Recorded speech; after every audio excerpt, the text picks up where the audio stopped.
Good evening, everyone, and welcome. Tonight is Monday, October 28th, 2024. This is a regular meeting of the Minnetonka City Council. I will call this meeting to order and ask you to stand and join me in the Pledge of Allegiance. I pledge allegiance to the flag of the United States of America and to the republic for which it stands, one nation, under God, indivisible, with liberty and justice for all. Ms. Falk, would you please call roll? Shack. Here. Wilburn. Here. Calvert. Here. Ramaley. Here. Coakley. Here. Foster Bolton. Here. Wearsome. Here. Next item is approval of the agenda, and there is an addenda. So, Mr. Funk. Thank you. Good evening, Mayor and City Council. I have two items for your consideration on tonight's addenda. The first one is related to item 10A, which is the 2025 general liability insurance and workers' compensation renewals. After the publication of the packet, the final quote was received from the League of Minnesota Cities Insurance Trust, which is commonly referred to as the LMCIT. We received that as staff, again, after the distribution of packet last Thursday. And so what happens is we received an initial quote and we had budgeted for that. The staff report was written, and then after we received the final quote, we were happy to report that the premium is actually being reduced and really relates to some credits. And the new premium is $1,222,752, which is $89,521 lower than the original quote. And that's what's noted in the staff report.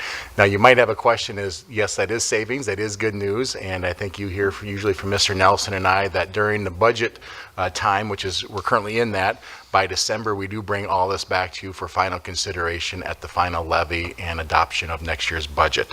So this all to be taken into consideration as there's lots of ebbs and flows yet between now and the end of the year with those revenues and expenditures. And then second is related to item 12A, ordinances related to dogs at large and animals in parks. We did receive as staff public comment after the distribution of the packet, and that is included in your addenda. So those are the two items for your consideration, and I turn it back over to you. Thank you. Thank you, Mr. Funk. Is there a motion to approve the agenda and addendum of Councilmember Calvert? Thank you, Mayor. I move approval of the agenda as amended. And a second. Councilmember Shack. Thank you, Mayor. I'll second. All right, we've got a motion by Councilmember Calvert and a second by Councilmember Shack. Ms. Falk, please call roll. Shack. Yes. Wilburn. Yes. Calvert. Yes. Ramaley. Yes. Coakley. Yes. Foster Bolton. Yes. Wearsome. Yes, motion carries. Next item is approval of minutes. So we have one set. It is the October 7th, 2024 regular meeting minutes. And Councilmember Calvert. Thank you, Mayor. I move approval of the October 7th, 2024 regular meeting minutes. Is there a second? Councilmember Ramaley. I'll second. All right, I've got a quick comment. I kind of dropped the ball on this today. There was a missing word "not" in a section of the minutes that I noted it in my mind, but I didn't circle it and go back, and I didn't mention it today. So with that adjustment, I will reach back to staff tomorrow and make that clear. So with that, we've got a motion and a second. I just wanted to, it was just a little tiny change, but I wanted to acknowledge it. And so we've got a motion by Councilmember Calvert and a second by Councilmember Ramaley. Ms. Falk, please call roll. Shack. Yes. Wilburn. Yes. Calvert. Yes. Ramaley. Yes. Coakley. Yes. Foster Bolton. Yes. Wearsome. Yes, motion carries. Next items on the agenda are special matters, and we have three of those tonight. And the first is Election Judge Appreciation Day proclamation. So, as we all know, next Tuesday, November 5th, is Election Day. And it's been very busy at City Hall, and many thousands of Minnetonka residents have already come in to vote. I want to urge everyone in our city, all eligible voters, to vote. But I also want to, I'm pleased that we're doing this proclamation to recognize the important and hard work that election judges do. They have long hours. They don't get paid a lot of money. They get paid something. but particularly at a time when the integrity of elections have been called into question. I'm really proud of the work that our team does here in Minnetonka. We take elections very seriously. We take election security very seriously. And I really like to believe, and I do believe, that our city does elections well. So I'm pleased to read this proclamation. So this is a City of Minnetonka proclamation, Election Judge Appreciation Day, November 5, 2024.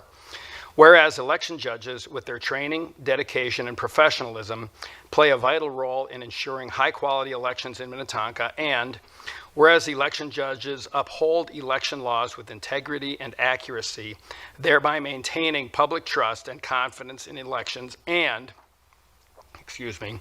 whereas over 250 election judges will work on or before November 5th to ensure that the 2024 election is conducted according to the principles of freedom and liberty and upon which our nation and state were founded.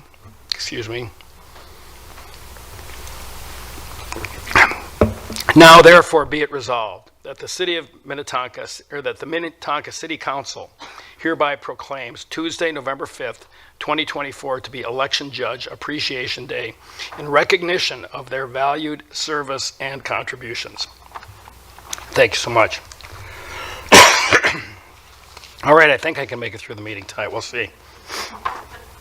The next item is a special matter regarding the Joint Community Partnership Program. And Chief Borboom, I think you and Ms. Washington have that report. I do. Thank you, Mayor, and good evening, Council. As you've heard the word community policing, it's a word that's often used, but really when you think about community policing, the most important part of that is the relationship the police have with the community. And there's really two reasons for that. One is we rely on the community to contact us when there's an issue, a crime, a problem in their neighborhood. That's vitally important for the work that we do. Secondly, it's equally as important for people we serve to trust us. And that trust is built upon by daily interactions with an officer or things like that. And really it's about procedural justice and legitimacy. And since 2017, we have focused a lot of our effort on doing outreach efforts. We rely on our officers each and every day to have those interactions, but we also knew that we were missing a large segment of our community. And so we had a dedicated officer assigned to do that work. And that has been going on since 2017. In fact, it's worked so well, and I'm so proud of our staff for embracing this concept, that we last year attended over 200 events. Now, we know there's more work that needs to be done, and I'm happy to say earlier this year, we partnered with Hennepin County on a police partnership program that's been utilized in other communities, and there's been a lot of success. And really that was, the goal was really to really enhance our efforts, double down, and really get out there and have a fresh set of eyes help us with the work that we're doing. And that's why I'm so honored today to introduce Olivia Washington, who's been with us for about 3-4 months.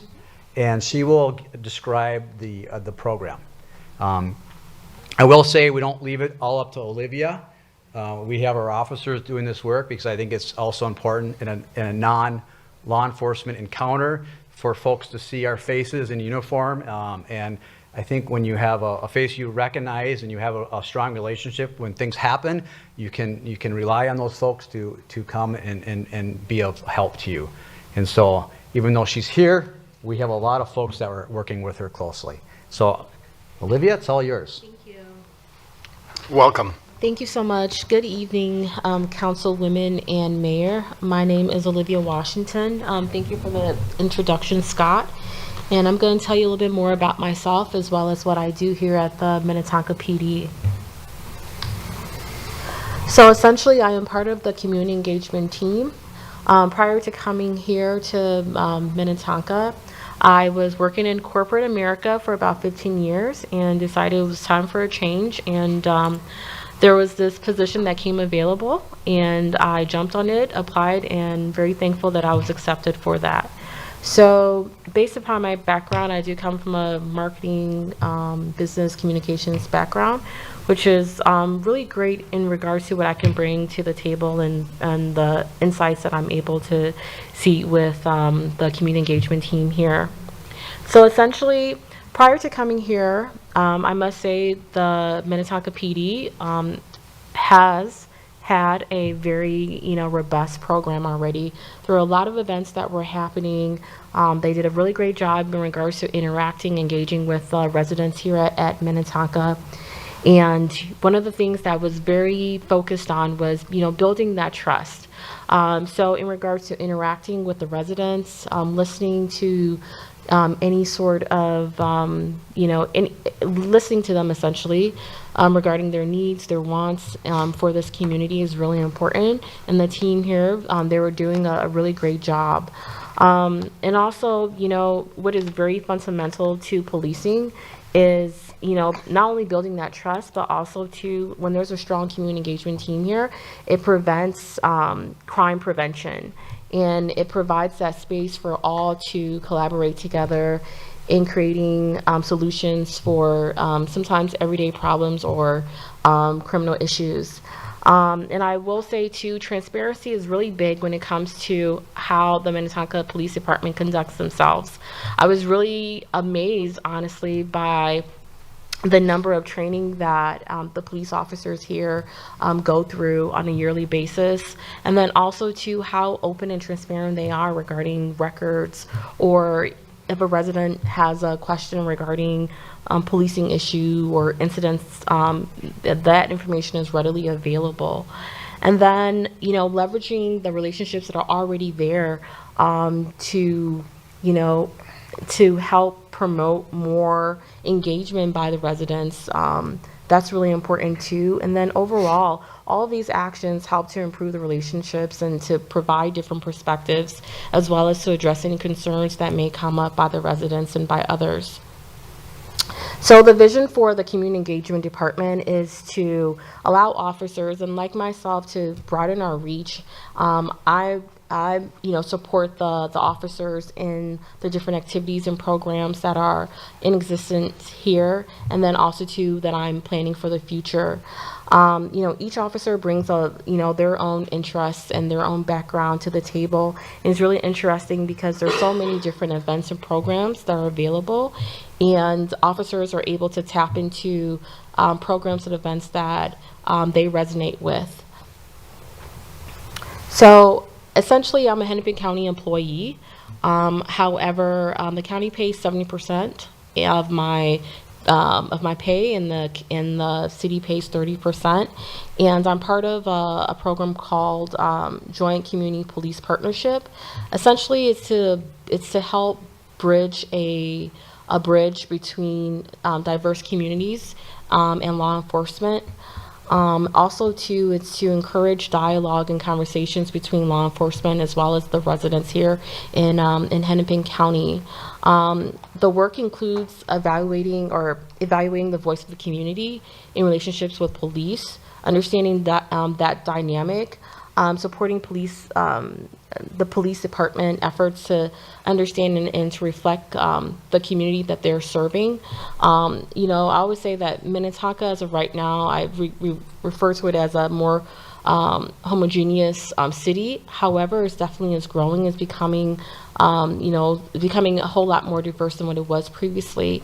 And I think the city understands that, as well as the police department understands that, and why, efforts such as DEI and even my role, it's why I'm here essentially as well too. And through these different engagements that we're creating, we're hoping that it continues to foster a positive relationship between the residents and the police department and overall the city. So I'm Olivia Washington. You see that great picture over there? That's me. I essentially, mention exactly like what I do, and I really don't need to go over this, but I will talk a little bit more about my approach and some of the upcoming events and programs that I'm working on right now. So when I initially started here at the city, my first couple of weeks were a little bit slow, but I took the time to understand about the city. I took the time to understand about what sort of situations or cases are coming up that I may be, to help improve And one of the things that I had noticed was that there's a real need for more youth engagement. And, you know, therefore, at least I would like to be more focused on creating programs and initiatives that are aimed at youth development through collaborative efforts with both internal and external departments. So I've been involved in the National Night Out. That was really fun. I've also been involved in smaller events and efforts. Some larger events that are coming up is an interfaith dinner that will be held on November 12th. And essentially we invited all of the faith groups in Minnetonka to come together, bake bread, learn about each other, learn about the initiatives that each faith group is working on, and see how we can collaborate together and support each other. And then also too, there's another event that's coming up in around the Thanksgiving holiday where ICA, they've been very generous to donate 25 turkey, where we can do a turkey giveaway here on site. And then of course too, I'm sure you all are aware of Shop with Cops. I'm expanding that even further to include both Targets here, so the one at Ridgedale and one at 101, and then of course Dick's also too. They've been a really generous partner of ours in the past, and we'll continue that partnership with them. And then for the coming summer, there's safety camp, and this coming year I will be helping to lead that effort.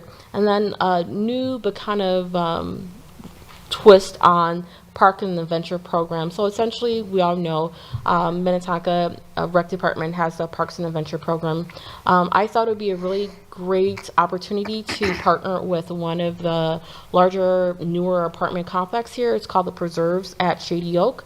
The Preserves at Shady Oak is a predominantly Somali population, lower income, and there's a real need for engagement programs and after-school programs for the kids there. So I thought, well, we already have the Park and Adventure program, why not partner with them? And they were really interested, and they are on board to do that. And then looking at the space that's there too, Eagle Ridge Academy, which is a charter school that's located here in Minnetonka, and it's also within walking distance with Preserves. You know, they've extended an invitation for us to host the Park and Adventures program there on site due to the facility that they have there too. So I kind of see myself as a conduit to, you know, building different relationships with people and providing that pathway and that connection to people who are in need of assistance or help, because Minnetonka has a lot of resources, and you know, why not provide more awareness to these programs and connect them with people who may not be aware of it or who are in maybe greater need of those services too. And then also there's a youth academy in partnership with the FBI. I'm working on that, but there's already a lot of interest with the Hennepin County Sheriff Office and then the Metropolitan Council too. They're willing to insist in whatever means that we would have them. And then something that we recently started at the Hopkins High School is the Student Multicultural Advisory Council. So essentially it's about 10 to 12 students that are part of that council, and we meet on a monthly basis with the police officers here to hear in regards to hear about like their needs, their wants, and just to build a better partnership and relationship with the school there too. And then of course too, last but not least, there is working on getting committee members. I extend an invitation to all of you members here to be part of the Multicultural Advisory Council. Applications are open until the end of November, and we're looking to start fiscal year quarter one of next year, January actually. So please fill out the application, apply. If you know of anyone who might be interested, I extend an invitation to them as well too. Do you have any questions? Thank you, Ms. Washington. Council, any questions? Councilor Romali. Just a comment, I think this is exactly what is needed to have somebody to kind of bring direction and management to these efforts. I think we've had a lot going on already since 2017, as the chief has said, but just wanted to welcome you and thank you, and looking forward to kind of seeing you be able to help shape and grow these initiatives. Thank you, Council Member Ramley. Rameli, close enough. Thank you. And Mayor, of course. Well, and I will just add, we talk about Minnetonka being, we know we're a changing community, and we historically have not been a particularly diverse community, but increasingly we're diverse, and increasingly as we look at our school districts, the younger you go in our city, the more diverse our city is.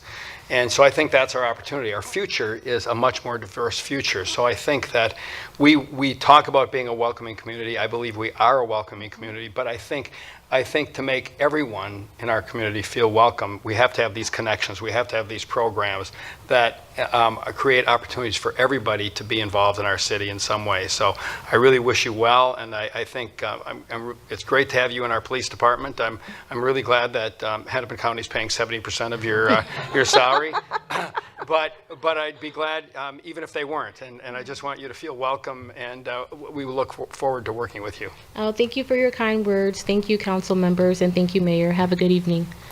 Thank you, Ms. Washington. All right, the next item is a recognition of a very important long-term member of our staff, City Planner Lauren Gordon, and Ms. Wishnack. I believe you have that. Thank you, Mayor. I'll just read from the staff report. That'll keep me focused and on track here. Lauren Gordon, who is a member of the American Institute of Certified Planners, began as Minnetonka City Planner in May of 2008.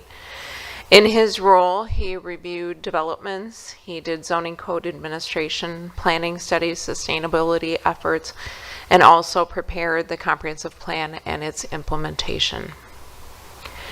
Sustainable placemaking and appropriate architecture were always his top interests here at Minnetonka.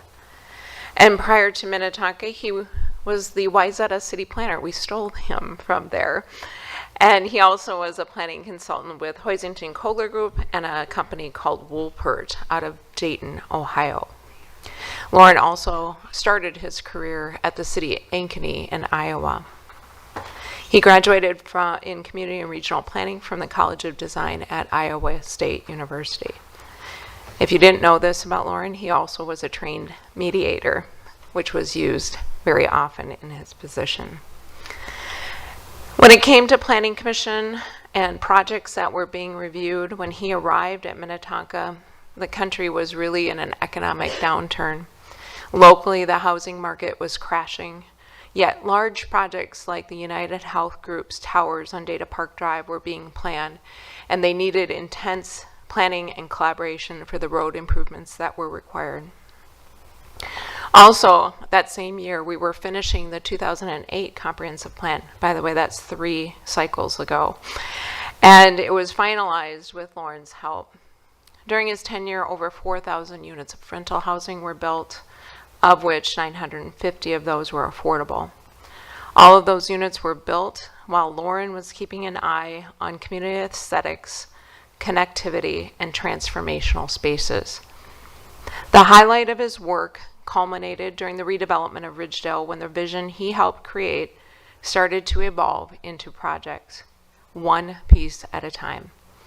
While numerous team members were involved, and I'm going to point to all of my fellow staff members here, they were all involved in that redevelopment. His steady hand, his detailed design advice, and his measured approach with developers really made that vision come to life.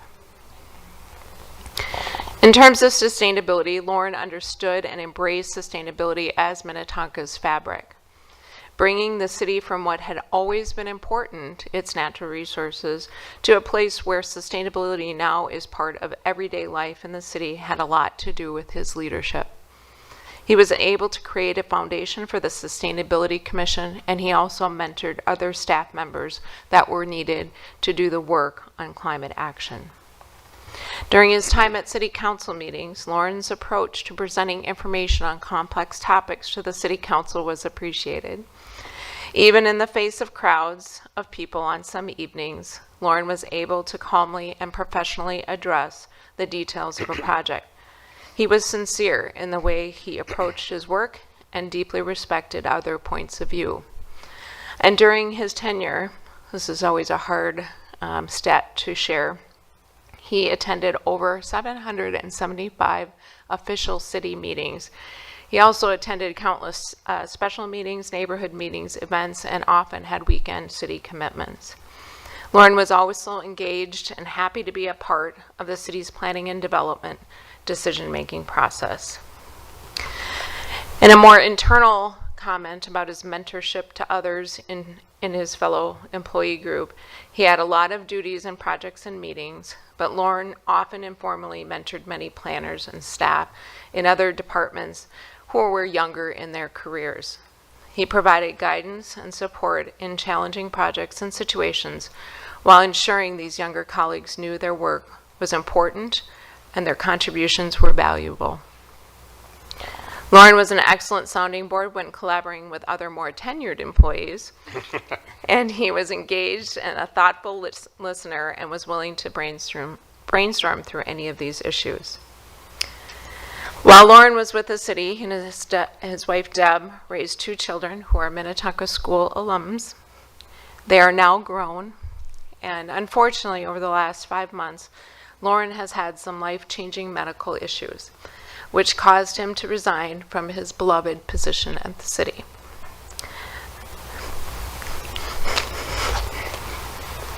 I'm going to make it. We've got confidence in you, Julie, Thank you. and we've got your back. Thank you. The city is a better place to having him been the city planner for so many years. We are forever indebted. We know this type of job takes sacrifice and time away from his family, his style, his approachable demeanor, and genuine care for all things Minnetonka. Thank you. Thank you, Ms. Wishnak. And Council, I don't know if you have anything that you'd like to add. I know that we've all worked closely with Lauren, and what an outstanding human being. So, Councilor Calvert.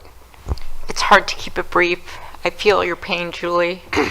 I know Rebecca and I, Councilmember Shack and I, served with Lauren. I was on the Planning Commission for, I think, 6 years. And I was vice chair when I stepped down. All I can say is I look around the city and every single project that we have approved was made better, was made more attractive. That man has incredible taste and patience and professionalism. There were some very ugly meetings. Sometimes people's characters are impugned by people who really don't understand how things work, and that the city is just carrying out policies that we up here make, and that that they're, you know, they do what they do to make the city a better place. And I can attest to the fact, and I see it with so many people in this room. We have an incredible staff in Minnetonka. They are incredibly professional, incredibly well-educated, bright, and incredibly committed. And they are here tonight. This is not regular work hours. They're at this meeting. Lauren would be at neighborhood meetings, city events, and I mean, always a smile on his face, answering questions, being professional. And when they say countless meetings, it is countless. So, and just so much creativity. And I know that it was such a hard decision for Lauren to leave. And I have a fantasy that he will get well. And there will be a job opening and we will snatch him back up. And that is my hope. And I mean, I could say the same thing about so many members of our staff, but really there's a soft spot in my heart for Lauren just because he came to so many city council meetings and he was on, you know, the staffer at planning commissions before that. So all I can say is, Lauren, we love you. We're really going to miss you. We're going to hold Julie up because it's not going to be easy, but we have your back, Julie, and I know the whole staff is, pulling for your division and your department. So you'll be missed, and don't be a stranger. Is there anyone else? Councilmember Shack. Thank you, Mayor. As a former planning commissioner, I can say, well, first, I'm pretty sure I wouldn't be here today if it weren't for Lauren. He was my first introduction into the city, my connection with this wonderful staff. And I remember, Brian Kirk used to talk about his mom watching the meetings, and my mom definitely watched all the meetings. She's probably watching tonight. And after the first planning commission meeting, she sent me a text and she said, "Oh, that Lauren seems like such a kind man." And, it's so true. And every interaction that I've had with Lauren has been positive, and he's funny and just such a kind person. And I see the long-standing chair of the Planning Commission came tonight, Chair Sewell, who has been the chair for, I believe, over 6 years. And that's a testament to the connection that Lauren has with the folks that he works with. So we're so indebted to all of the service to the city, and I'm grateful for the friendship and work relationship that I was able to forge with Lauren over the years. So be deeply missed, and in my view, he'd be welcome back anytime, but we don't make those decisions. And Lauren, I think I have your favorite book on parking at my house. Very good. Any other council members would like to comment? I'll just add, I'm probably as no surprise, but I've been here even longer than Lauren has been, and Lauren is the consummate professional. He is passionate about his work. Councilmember Calvert just mentioned in some jest that she has his book on parking, but Lauren actually reads these books and takes instructions and is always looking for better ways to do his job to the benefit of our city. And I challenge any of us to look around our city, and if we like what we're seeing, a lot of it has to do with the outstanding work that Lauren has done. But whatever we say about his professionalism and the great work he did for the city, the true thing is that his character and his kindness and his decency shone through. And he was in tough meetings, and he was unflappable. And I don't like to say, I'm not saying in my experience with him, but he is unflappable. And he's no longer working for the city at this point in time. But I'm an optimist, and I'm a believer that we have not seen the last of Lauren Gordon. And I just hope and pray that he gets his health back so that he's focusing on the right things, getting his health back so that he can come back and contribute to another city, but hopefully to Minnetonka, because he's made a difference here. And I'm very grateful for that. So thank you so much. Mayor, he sends his regards via text. He is watching, so he's happy to hear all your comments. So, Great. Thank you. Well, thank you. Thank you. Got to put my glasses on because I have to clear my eyes here a little bit. So next item is reports from city manager and council members. Mr. Funk. And again, thank you, Mayor and Council. Just from a staff perspective, thank you for the recognition of Mr. Gordon and for all your kind words. It's not worth, it is worth repeating, but for the sake of time, we will certainly miss Lauren and wish him all the best. Moving through some of my staff reports for you this evening. One, just want to go back to our election staff and our election judges, and certainly appreciate the council's recognition of our election judges, as noted earlier in our proclamation. Just to give you an update on the activity this last month. From September 20th through October 24th, which was last Thursday, mail and in-person voting, there were approximately 10,813 votes cast. and approximately 27% of those, or about 3,000, were in person. So it's been busy. Again, we're proud to see those number of votes cast in early voting and mail-in voting, as I noted. There are also extended hours coming up this election season. I'll just quickly mention those. Tuesday, October 29th, we're open from 8 a.m. till 7 p.m. here at City Hall. Also Saturday and Sunday, this upcoming weekend, November 2nd, so Saturday, November 2nd, from 9 a.m. to 3 p.m. Also then on Sunday, November 3rd, 9 a.m. to 3 p.m. The day before elections on November 4th, we're open 8 a.m. till 5 p.m. And then again, election day is 7 a.m. to 8 p.m. And so certainly want to make note of that, and also want to thank our election staff and our election judges for all the work they're doing leading up to the election. And just to give you a flavor, just since last Friday we had close to 800 in-person voters. Saturday, a little over 400, and then again today over 700. So certainly we're seeing a lot of interest in voting and early voting. So we again appreciate everyone in the public coming to City Hall for that for casting their vote. Also, I want to mention Minnetonka Matters is currently collecting feedback on the proposed 2025 budget. So our communications team, along with Mr. Nelson, has that out on Minnetonka Matters. So we look for that feedback as we, again, get into November and then December for the final budget and levy. We do have public engagement opportunities on Minnetonka Matters. Also, then want to talk about a little bit of a pivot, talking about budgets, then talking about salt use. Every year, I want to give a special appreciation to Will Manchester and his team. We talk about salt use. Sometimes we get questions about how much salt the city uses during the winter time. We go in preparation for that, and we do prepare for that. And our public works and other city staff participate in a series of internal workshops where we focus on landscape design practices that can reduce winter salt usage and help protect our lakes and wetlands here in Minnetonka. These workshops are funded through a grant that the city received from 9 Mile Creek Watershed District, so we appreciate their support of the city and looking at ways that we always look to reduce salt usage during our winter months. And then Birdwell Spooktacular just took place. I know Halloween's coming up this week, but we did have our Spooktacular that grew a big crowd as usual. So we want to thank Kelly O'Day, our rec director, and all of our staff and many other staff members that participated in that annual event. It's always such a fun thing for our kids and for our families.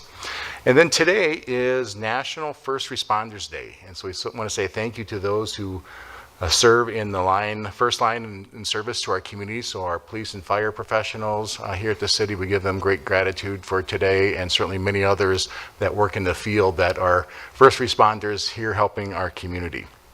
And then last, I just want to mention that we had our annual book and pie sale. I say we, and it was really hosted and funded by our Senior Advisory Board, and they work in coordination with Minnetonka Senior Services.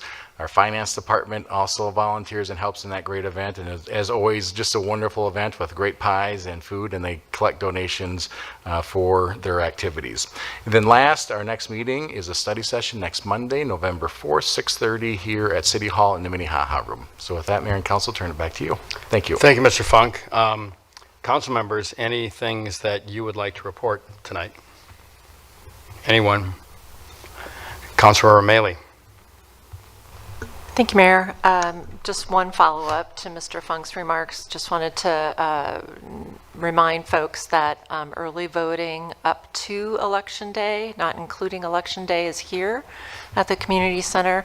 And then on Election Day, it will be at your regular polling place. Just didn't want anybody to make the mistake of coming here on Election Day instead. But anytime after that, it's very easy.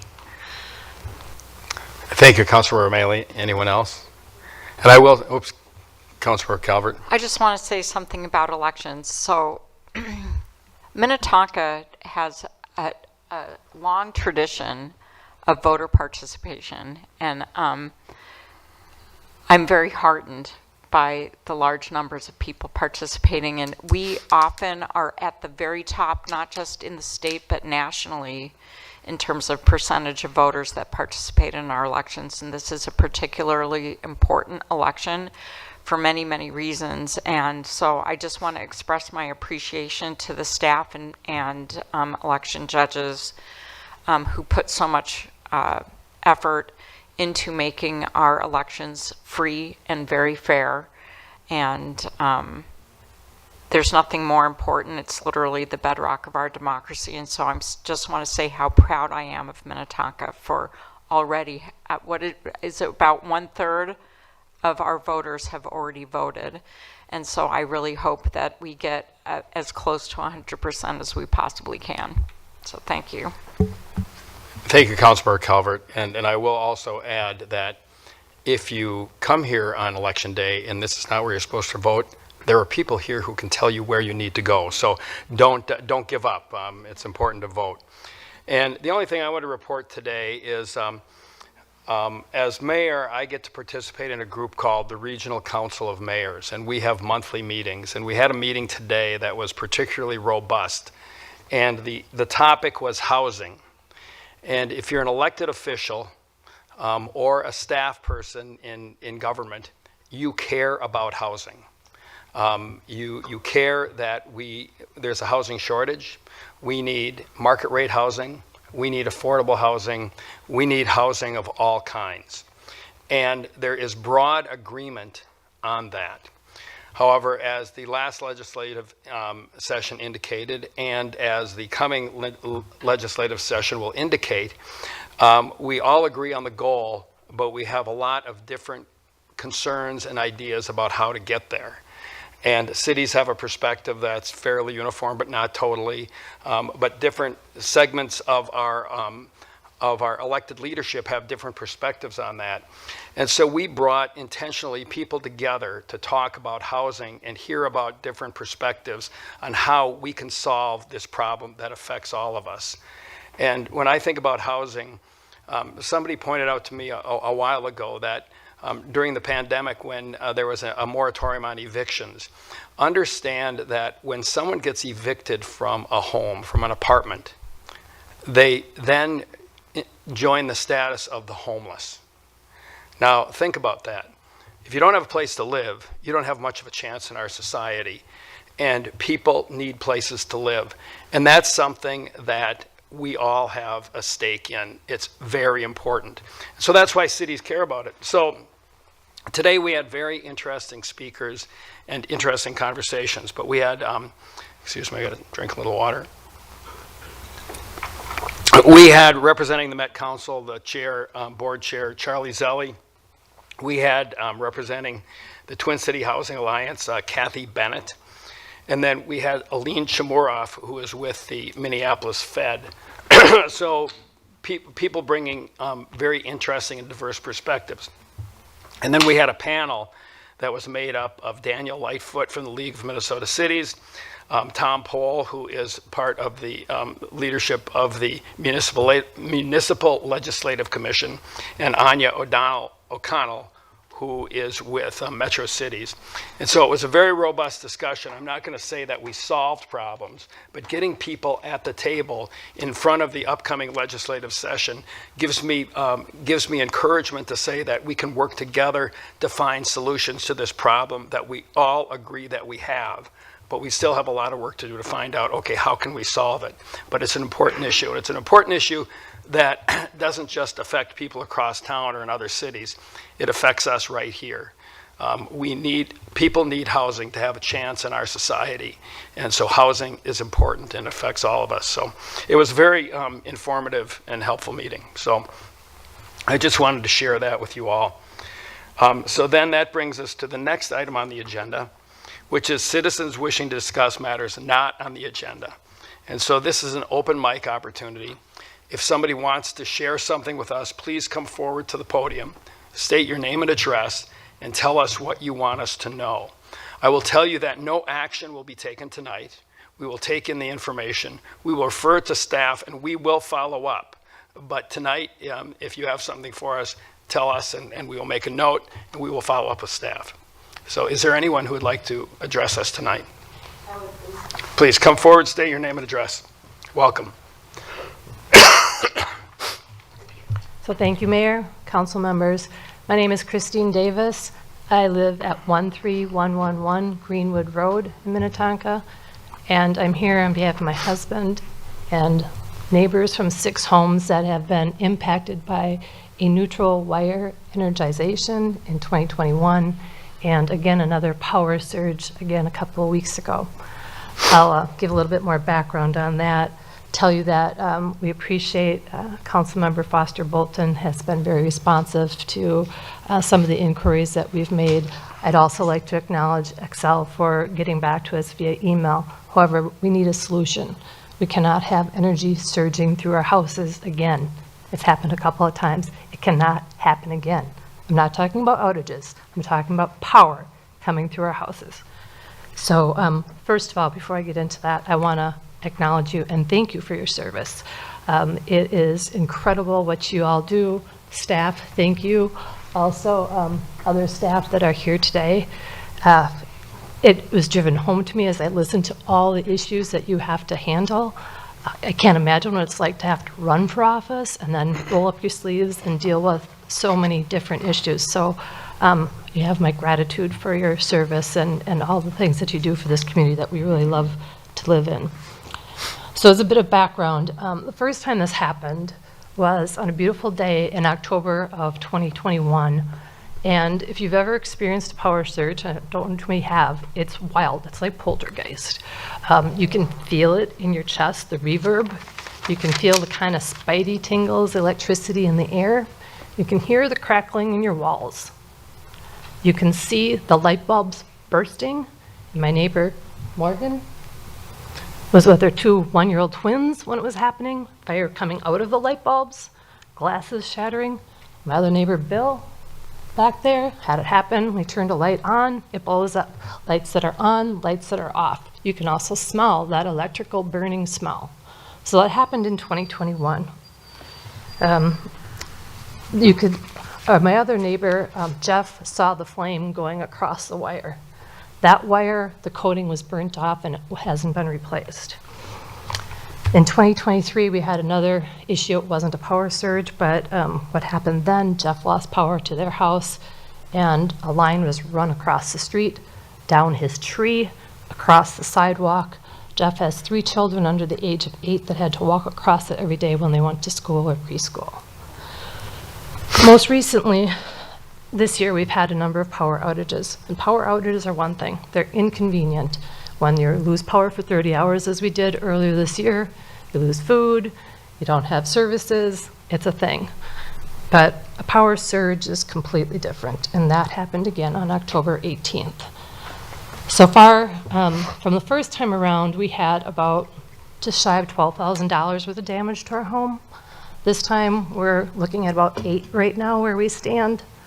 Excel does reimburse you for it, but you are out of pocket until that reimbursement takes place.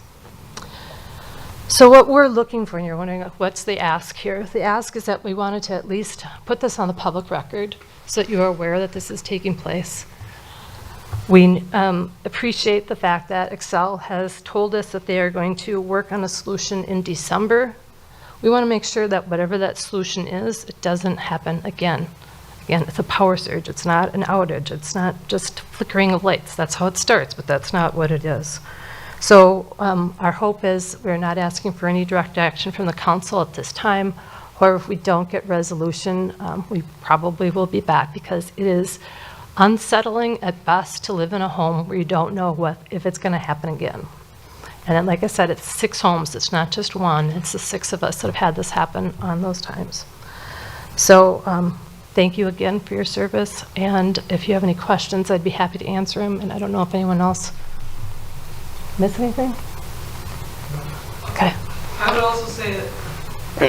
Please come up and state your name and address if you have anything to add. My name is Morgan Asbill, and my address is 13107 Greenwood Road. And in addition to the fact that we have to have the out-of-pocket ability to, like, I need to get a new boiler. I have no heat in my house right now, and it's starting to get cold out. They'll reimburse you, but they'll reimburse you what they think it's worth. So last time, everything that I had, my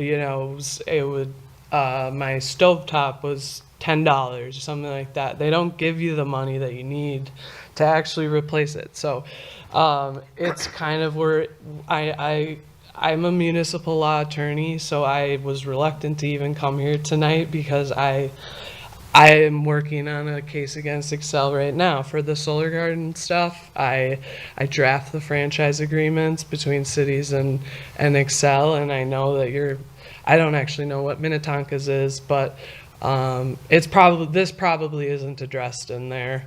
I don't know that the city, I just know that the city can, help us at least moving forward to get those wires buried or whatever it is that has to happen. I know that before this last surge happened, my electricity in my whole house was flickering for like 72 hours, and I made multiple contacts to Excel. Nobody ever said anything, and then it just there's no answer with Excel. So, I guess from my perspective, there's the long term, there's the getting the wires fixed, but there's the short term of like, what do citizens do in this situation when you don't have the money to replace your heat and it's October? And Excel doesn't care. So I guess our ask is just mainly to just get the city informed and see what resources you guys might have to be able to make sure that it's safe and that, Excel's not ruining all of our lives. Very good. Well, thank you for that report. And one, I will say that I'm really sorry that you're having this experience. I think that the city does a lot of work with Excel, but we have influence, not authority over them. And I talked to Mr. Funk about this, and I did speak to somebody with Excel today as well. And the Public Utilities Commission does have authority over Excel, and so I'd strongly urge you to be in touch with their ombuds people or the way that the PUC handles complaints. But I think it's good that you're here as well, because while we can't tell Excel what to do and expect them to do it, we have influence, and we represent 55,000 people that are all customers of Excel. So that gives us influence, but it does not give us authority over them. But again, the Public Utilities Commission does have authority over them, and your complaints are absolutely legitimate. And so we want to be supportive to the degree that we can, but I also don't want to sit here and make promises that I can't keep either. But I think it's great that you're here, you're telling us we will use our influence, and we'll work with staff to use the influence that we have with Excel, and we'll hope for the best, but urge you to also contact the PUC. Most definitely will. Thank you, Mayor.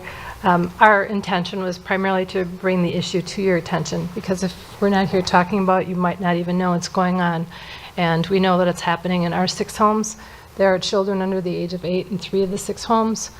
Most of it are, we've been able to withstand this, but as Morgan said, it was not great to not have hot water, to not have heat, to not have all the things, right? So thank you very much for your time, for listening, and hopefully we'll come to resolution with Excel on this, that there'll be a permanent solution, but we just don't want to have power surging through our homes again. So thank you very much for your time and attention, Mayor and council members. Oh, question?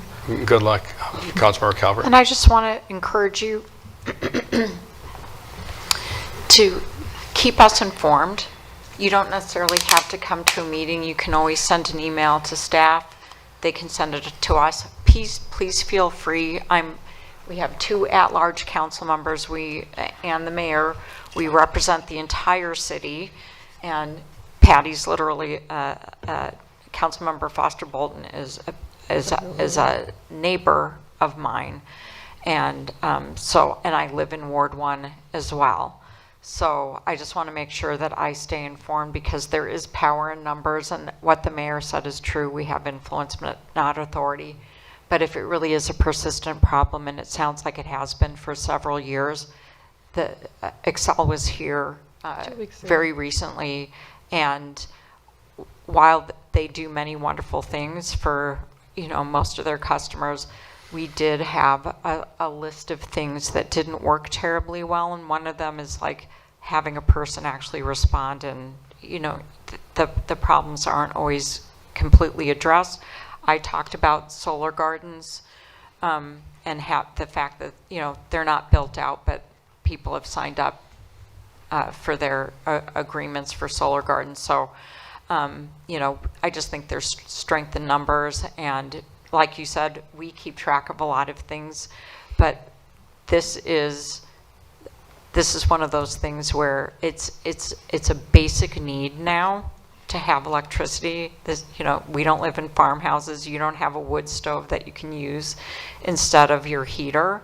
And so if you don't have heat in your house, and especially if you have children, that's really not acceptable living conditions. So just don't be a stranger. Let us know.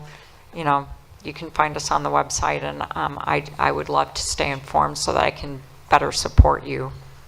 I appreciate that. It does take time too. I might just say that, not only is that the safety concern, which is huge, it's a lot of time. You got to have all your receipts. You can't just hey, you have to have your original receipts, digging up. I've gotten to be a better record keeper and some of this, and my husband's very good, but that's an important part of it too. And so we appreciate you guys' attention. So.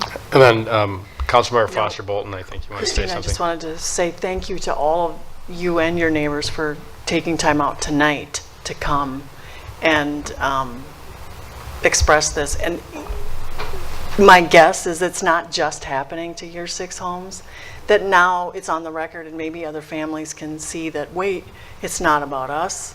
You know what I mean? And just get more people. So thanks a lot for coming. Thank you very much. And I'll add one other comment too. Staff will take your comments and take this conversation back. And the city does have some programs that help with housing repairs and things like that. Now, a lot of them are income-based and so forth, and people may or may not qualify for them. But there are some resources available for emergency repairs. I mean, when I think of going into Halloween's next week and November 1st is next Friday, going into the winter season and not having a furnace and not having an outlook of getting a furnace, there might be some resources that through our city staff and so forth may be able to help you with that. I don't want to make any promises because I don't know what your exact situation is, but I would encourage you to look for some of that help because it may be there. All right. Thank you so much. All right. Next item on the agenda is bids and purchases, and we have none of those tonight. So that brings us to item 10, which is the consent agenda. And the consent agenda items are items that are typically routine. So rather than voting on each item individually, I will read it into the record. And then if anyone would like to pull an item for further consideration, please indicate that, whether you're in the audience or a council member. We will vote on all of the items that have not been pulled, and then we will, anything that has been pulled, we will consider that separately. So I will begin by reading these items into the record. Item 10A is the 2025 General Liability Insurance and Workers' Compensation Renewals. And Mr. Funk reviewed the good news we got from the LMCIT on that with a savings of $89,000. Item 10B is a strategic profile Q3 report. Item 10C is the 2025 Minnetonka City Council calendar.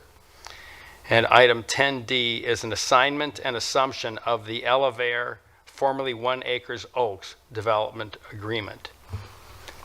Would anyone like to pull any of these, or would somebody like to make a motion? Councilmember Shack. Thank you, Mayor. Can I just make a comment briefly? I spoke with Mr. Funk this morning about the last item.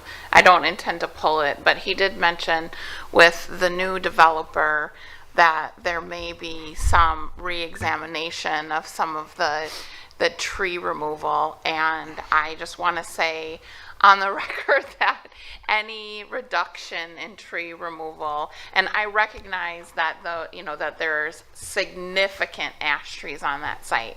So even if they just took ash trees out, visibly it would look very, very different. But, you know, any of these old oaks or anything that this developer can find a way to keep, we would really appreciate as a council. So with that, I will let Councilmember Foster Bolton. Councilmember Foster Bolton. Yeah, I'd like to briefly pull 10C. Okay, very good. So would someone like to make a motion on the remaining items? Councilmember Calvert. Thank you, Mayor. I concur with Councilmember Shack, and thank you, staff. I'd like to make the motion to approve agenda items 10A, B, and D. Is there a second? Councilmember Wilburn, thank you. I'll second. Thank you, Councilmember Wilburn. Sometimes it takes me a minute, as you well know. So we've got a motion by Councilmember Calvert and a second by Councilmember Wilburn. Ms. Falk, please call roll. Shack, Yes. Wilburn, Yes. Calvert, Yes. Romalee, Yes. Coakley, Yes. Foster Bolton, Yes. Wearsome. Yes, motion carries. So then, going back to item 10C, the Minnetonka City Council calendar, Councilmember Foster Bolton. Thank you, Mayor. I was just wondering if we could talk about changing, as I looked over the calendar for 2025, I saw that I have a scheduling conflict, and I was wondering if we could move the March 3rd council meeting to March 10. Otherwise, I would miss 2 council meetings. It's not something that we can figure it out if that's not possible, but I just thought if it's possible. Yeah, that's the National League of Cities. Yeah. Oh, okay. Okay. That Well, 10th, that ends yeah. that. Okay. Well, and I would comment, and I think we established the city council calendar. That doesn't mean there are never any changes to it, and so there might be some opportunities out there that could be considered more creatively, even if we pass this tonight. So I'd encourage you to talk with staff and see if there is. I don't know if there is, and I'm not promising that there is, but maybe there's some opportunities to work around some of those things. So with that, is there, would you like to make the motion? Yeah, I'll make a motion to approve item 10C. All right, and is there a second? Councilmember Calvert? Thank you, Mayor. I will second. All right, we've got a motion on item 10C from Councilmember Foster Bolton and a second by Councilmember Calvert. Ms. Falk, please call roll. Shack, Yes. Wilburn, Yes. Calvert, Yes. Romalee, Yes. Coakley, Yes. Foster Bolton, Yes. Wearsome. Yes, motion carries. Item 11 is consent agenda items that require 5 votes, and we only have one of those tonight. And 10A is an intensive, comprehensive police officer education and training grant agreement. Is there someone would like to make a motion on that, or would somebody like to pull that? Councilmember Shack. Thank you, Mayor. I will make the motion to approve consent agenda item 11A. Is there a second? Councilmember Coakley. I'll second. All right, we've got a motion by Councilmember Shack and a second by Councilmember Coakley. Ms. Falk, please call roll. Shack, Yes. Wilburn, Yes. Calvert, Yes. Romalee, Yes. Coakley, Yes. Foster Bolton, Yes. Wearsome. Yes, motion carries. Item 12 is introduction of ordinances, and we have several items that will be introduced tonight. And I want to just make a quick comment in front of those that introduction of ordinances are typically, first readings of the ordinance, and the objective with the introduction is to see if there are any issues that we want considered between now and then before the item comes back. So while we take public comment on most items before they pass, we do not take public comment on introductions of ordinances. So that's been past practice, and we will continue that. So I just want to make that clear, because I know the first item regarding dog regulations is going to be one that will get some public comment, but that will be at the next meeting. This is just the introduction. So item 12A is ordinances regulating dogs at large and animals in parks. And I believe, Mr. Kumka, that is you. That's me. Thank you, Mayor. Thank you, Council. So a little brief background. The Purgatory Park Master Plan was adopted by the City Council on June 24th of this year.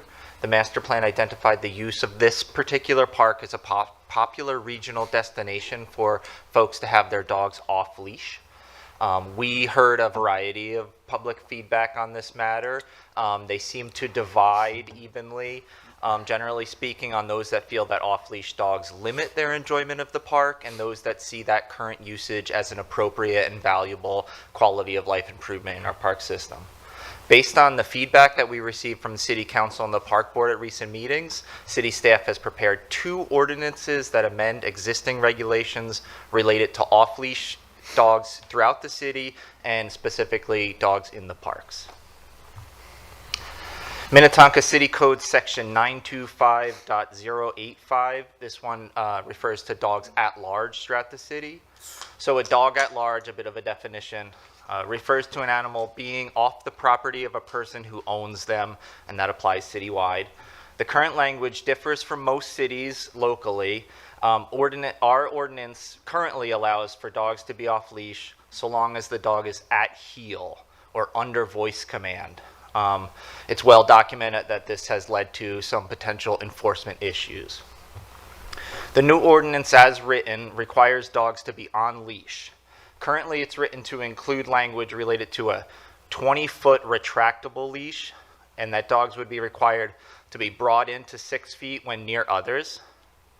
This is similar to other cities in our area and is considered enforceable due to the common use of this leash type. The proposed effective date of this change would be January 1st, 2025.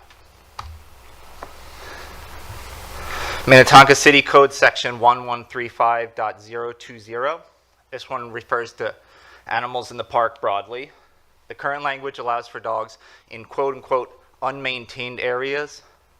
Enforcement issues have been documented related to what these unmaintained areas refer to.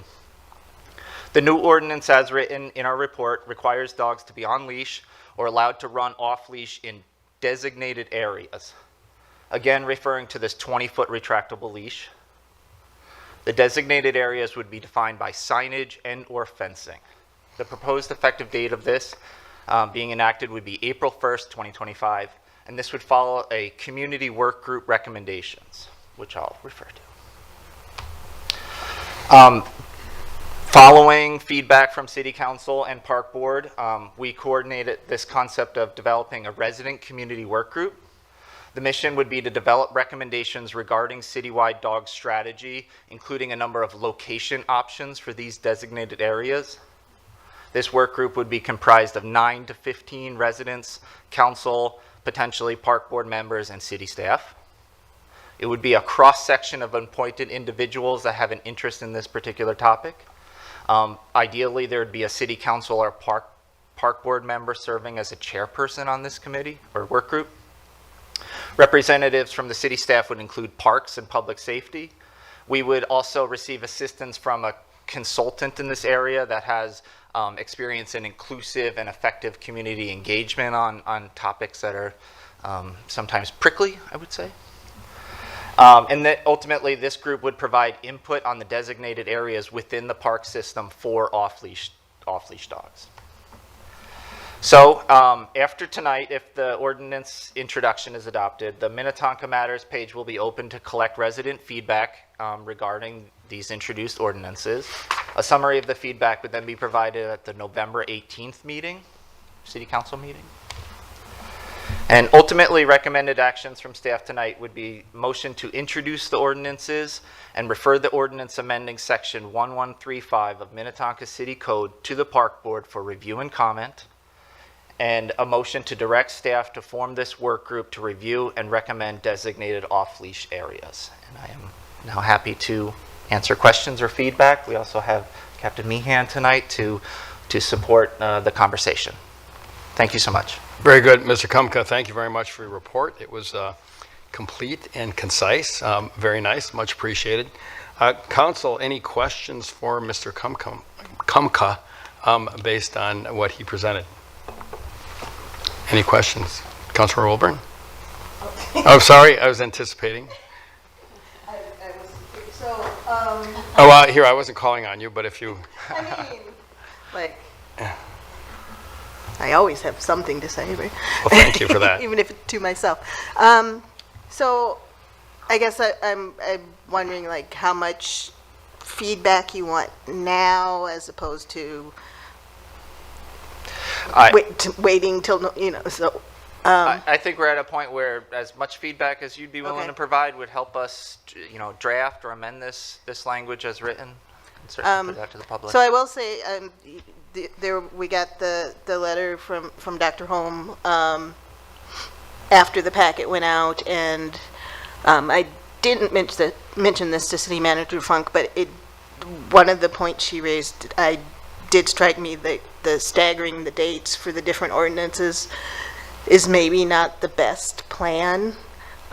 If they were both enacted in January, then there would be, 4 months where there wouldn't be an off-leash area. But I think that might be less confusing than having that sort of in-between time where they can be off-leash, but not, be off-leash in the parks, but not in the city. And anyway, so that would be my feedback on that particular point. Thank you, Councilmember Wilburn. Other comments from council members? Councilmember Shack. Thank you, Mayor. Yeah, I mean, I certainly understand and can appreciate the intent. I think there's been a fair amount of confusion around this, and so when I was reading the staff report, my perspective was, how can we limit the confusion as much as possible? And so I'm not, I'm not going to live and die by this, but that was one of the things in contemplating the changes that came to mind for me as well. And I think kind of ripping off the Band-Aid might be the best approach. Thank you. Other comments, council members? Councilmember Romali. Thank you, Mayor. I just have a question and, a couple of questions. I was just wondering if you could discuss the other cities or, kind of our situation vis-a-vis other cities, both in terms of the leash law in general, and I'm kind of curious about the retractable leash length. If you could touch on that, please help me understand that a little bit. So our background research, we looked at all our neighboring cities and cities within the Twin Cities metro area. And for the most part, most cities have designated fenced-in off-leash areas, either municipal run or run through the Three Rivers Park District, which are very popular amenities. Otherwise, most cities tend to have a 6-foot leash, but there are a variety of outliers that do have this 20-foot retractable leash, namely Golden Valley, Bloomington, and St. Louis Park all have this modern retractable leash written into their city code. Seeing that as being a fairly common thing we see these days, we decided to include it for discussion at this point at least. Thank you.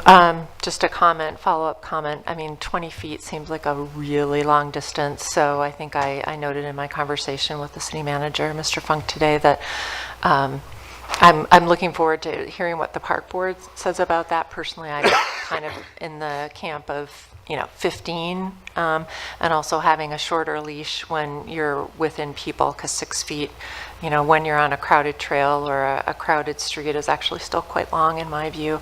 But, again, I'm not ready to live or die on that hill, but I'm looking forward to park board kind of consideration of that. And then my other question is the work group, and there were questions brought up about this, and I think I asked what the precedents are for having kind of this kind of resident, work group in other, like the mountain bike trail or other things like this. I just, haven't been here long enough to know. So I know there were some, kind of comments or, eyebrows raised about doing that, and I can see the point both ways. This could put these particular residents in a very uncomfortable position. So anyway, if you could comment on that, I'd appreciate it. Well, talking with staff, we didn't quite identify a Minnetonka example of a work group to this effect. Okay. There wasn't one for the mountain bike trails, best we could tell. that was driven by the staff. But with that said, we have spoken to a variety of consultants who do this work, and it's very common for them to assemble work groups like this on, I'd say, controversial issues or issues where you'd want to bring people together to foster that conversation as much as possible. So not within our city necessarily, but certainly within our region and addressing topics of this type for the most part. Thank you for that. And then just one final question. What is the time frame? What would the time frame be for kind of doing this and getting this done then? So related to that April 1st kickoff of the April 1st, 2025 of the park-related designated areas, the idea would be this working group would wrap up their work and issue a recommendation prior to that April 1st date so we could have those areas in place. Very good. Councilor Calvert. Thank you, Mayor. So I understand people's concern about retractable leashes. My parents have a little dog and they have a retractable leash, and I prefer to walk that dog on a regular leash, but I can walk a lot faster than my parents and I can walk a lot further than my parents. And I think about older residents who can't run their dogs. They're losing what was their dog park. And I feel like we need to toss a proverbial bone in their direction. It is a way of keeping control of your dog. They're on a tether. They cannot get away. And, one of our residents did write in about, possible conflicts with e-bikes and so on. And that is a whole other issue. So if an e-bike is not announcing their approach to begin with, we have a whole other problem, which is a problem, but it's a separate problem. And again, I'm not going to live or die on that high hill about 15 foot, 20 foot, but I do think that for residents with possible mobility issues, for older residents, keeping their dog on a tether that can run back and forth and they're still under control because they are on a long leash is a decent compromise. And so, just to muddy the waters for you, because that's really what you're looking for. That's sort of my perspective on that. Councilmember Wilburn. And just throw a little more mud in the water. So having myself almost taken out a small dog that wasn't on a retractable leash and I wasn't on an e-bike, but the people were stretched all the way across the trail, people, stroller, leash, dog, and I came up a hill going, had come down, it was going about 20 miles an hour, and it was almost the end of that dog. So, I mean, that is a possibility, but I'm not gonna argue for or against retractable leashes on that. But I think that was the point, is that yeah, and it doesn't have to be an e-bike. In all honesty, anyone but that's, I mean, it's trail etiquette on both parts. So if people have their leash stretched across the trail, that you shouldn't be doing that. But also bikes need to be paying attention to their surroundings. So I don't think there's not a perfect solution, I don't think, in this case. So yeah. Anything else, council? Any other questions? I'll just share the kind of the rhetorical question I shared with Mr. Funk, and it had to do with the retractable leash. And I said, retractable leash, that can be sometimes 20 feet and sometimes 6 feet. Is that from one of the reasons we think at heel is not enforceable is because, it's kind of in the eye of the beholder and things like that. And I also think that the retractable leash thing could be very much in the eye of the beholder, so it may suffer from the same issues that our current ordinance does. And I think being as clear as possible is important. That said, we've said it from here before that we cannot necessarily legislate etiquette or good behavior. We would like to, but some people are going to behave properly with whatever leash they have, and some people are probably not going to. And so we want our ordinances to be enforceable, but we also want them to be realistic. So I'm not going to take a position on retractable leashes here tonight.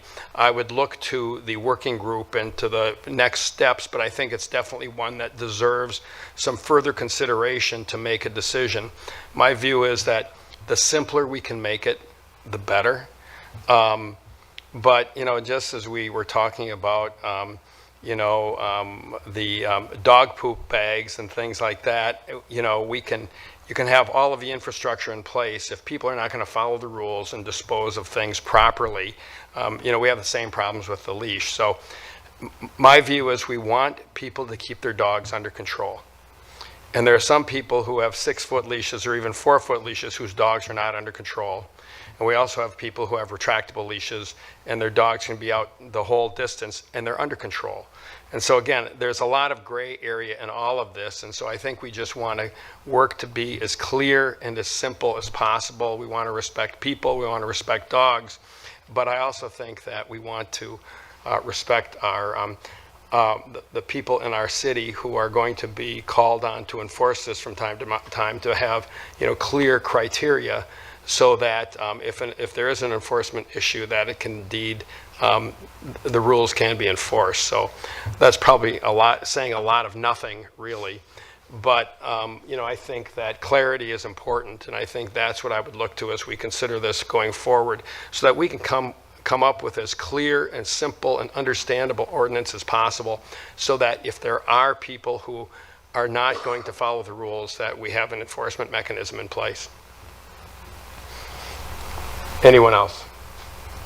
All right, so we need to introduce these ordinances, introduce the ordinances, refer the ordinance amending section 1135 to the Park Board for review and comment. And also, I've been told, and staff, correct me if I'm wrong, that there will not, the opportunity for public comment on these changes will come back be with the City Council. There will not be public hearings at the Park Board as they work on this. So the next time people have an opportunity to comment on this is when it comes back to the City Council. Is that indeed correct? Yeah, thank you, Mayor and Council. That is correct. And so just to reaffirm what the mayor has mentioned, so if the council does introduce the ordinances as presented here this evening, the next step is then for staff to solicit public feedback through Minnetonka Matters. So that will occur. And then, yeah, you are correct that the Park Board does not intend on taking public comment. That has already occurred through the Purgatory Park Master Planning process. So I think they feel they have the information they need. So they're going to review these ordinances, provide recommendations and considerations for you. And then when this comes back, and we're anticipating November 18th, you will have information from Minnetonka Matters as well as recommendation from the Park Board. Very good. Thank you, Mr. Funk. And then the other motion we need is a motion to direct staff to form the work group to review and recommend designated off-leash areas. So first of all, that's what we need to do. Does council have any further comments they would like to make before we ask for a motion? All right, I just didn't want to jump too far ahead. So with that, Councilmember Wilburn. I move the introduction of the ordinance and refer the ordinance amending section 1135 of the Minnetonka City Code to the Park Board for review and comment. And can I do this all together? You may. And the motion I move to direct staff to form a work group to review and recommend designated off-leash areas. Thank you, Councilmember Wilburn. Is there a second? Councilmember Coakley. I'll second. All right, we've got a motion by Councilmember Wilburn and a second by Councilmember Coakley. Ms. Falk, please call roll. Shack, Yes. Wilburn, Yes. Calvert, Yes. Ramaley, Yes. Coakley, Yes. Foster Bolton, Yes. Wearsome. Yes, motion carries. Item 12B is an ordinance amending section 150.010 relating to the terms of the Diversity, Equity, and Inclusion Commission members and establishing transitional terms. And Ms. Dahman, I believe that is your report. It is. Thank you, Mayor and Council. So since May, the DEI Commission has been actively meeting, and they currently have 2 young adult members. The existing ordinance, which sets 3-year terms for young adult members starting February 1st and ending January 1st, does not fully consider the scheduling needs of young adult members who are students, which we have 2 right now, resulting in challenges for consistent participation throughout the academic year. One is currently at colleges next fall and isn't sure if they're going to be around to keep continuing on the DI Commission. So to address this, the proposed ordinance shortens the term length for young adult members to 1 year, beginning on July 1st and ending on June 30th. This adjustment aligns with the school calendar, supporting more reliable and sustained involvement. Additionally, the amendment introduces transitional guidelines to ensure clarity and structure as new student members join.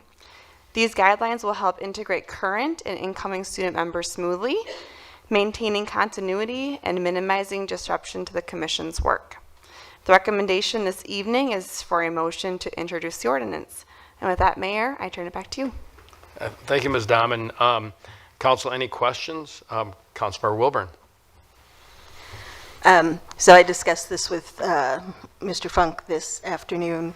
I guess, yeah, it was afternoon. So in looking at the wording of this, it's not clear to me. Let me go back. So my desire is that if someone is appointed as a young adult member and want to serve a 3-year term, that they don't have to reapply after a year if they want to continue in that role. And to me, the wording doesn't say that.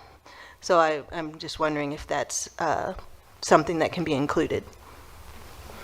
Take that on. Yeah, Mayor and Councilor Wilburn, yes, that is the intent. And we ask them if they want to continue on for another year. We bring that forward to council for a reappointment. We can clarify that in ordinance, but that is the intent of it and how it's handled currently. Very good. And this is an introduction, so we can make those tweaks between now and then. Are there any other comments or questions? Councilor Calvert. Thank you, Mayor. A couple. So in the actual ordinance, the wording just says young adult members serve 1-year terms that begin on July 1st and end on June 30th. And that is all in one. That is all in 1 year. Everyone else,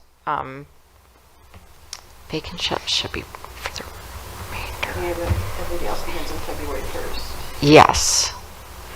Okay, never mind. I was just confusing myself. It just seemed because it's all in 1 year, but it is July.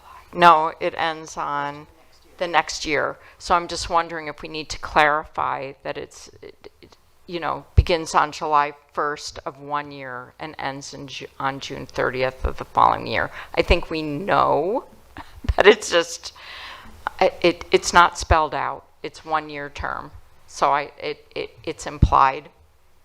So maybe we don't need to clarify because it's implied because it's a 1 year term. But Council Member Wilburn's question about reapplying was a good one. So, any other questions or comments, Council? I would just, again, it's an introduction. I would say maybe some clarifying language that makes that point. I think 2 points are appropriate. I think it's probably somewhat intuitive that it starts in 1 year and ends in another. But saying that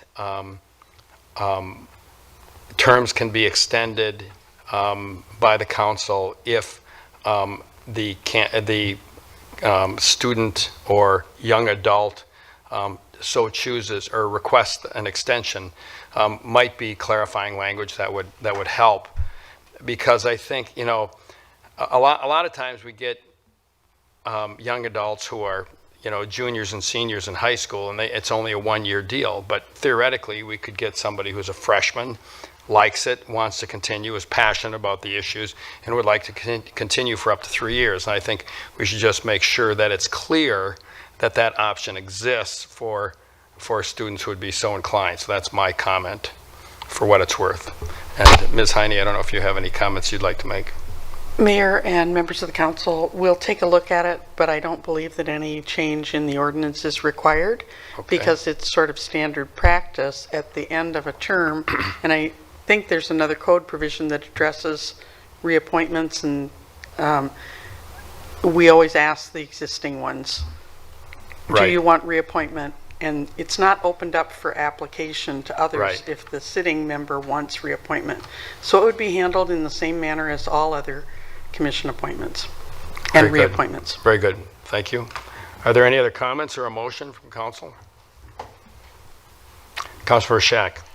Thank you, Mayor. I would make the motion to introduce the ordinance amending section 150.010 relating to the DEI commission members. And is there a second, Councilor Calvert? Thank you, Mayor. I'll second. All right, we've got a motion by Councilor Shack and a second by Councilor Calvert. Ms. Falk, please call roll. Shack? Yes. Wilburn? Yes. Calvert? Yes. Romaili? Yes. Coakley? Yes. Foster Bolton? Yes. Wiersum? Yes, motion carries. So next item, 12C, is the Villas at Chasewood Housing Improvement Area. Ms. Wishnak, that's you. Thank you, Mayor and council members. It's been a while since we've done a housing improvement area, but we've done a few of these before. For those of you who weren't on the council when we did the last ones, I'll take a little bit more time and explain to you how it works, what the parameters are, and hopefully it'll make sense to you. This is just an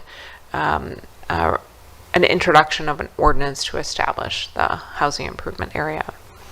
So if you're not familiar with the location, the Villas of Chasewood it's kind of down south in the southern part of the city, right as you hit 62 Crosstown, just north of the Crosstown, you can see it. The policy that the city has was adopted in 2011, and the legislation approved this by statute in 428A. And really what it does is allow cities to finance the rehab of common areas or owner-occupied buildings such as condominiums or townhomes.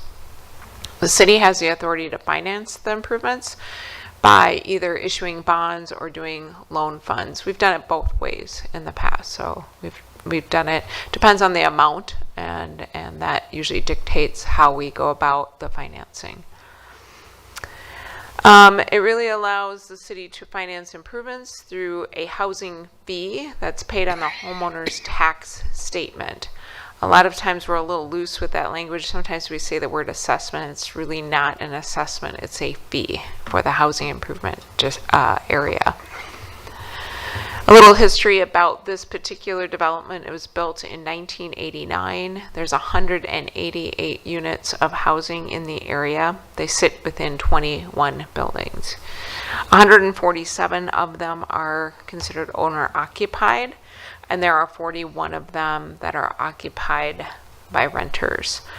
And there are a variety of 1- and 2-bedroom homes in this area.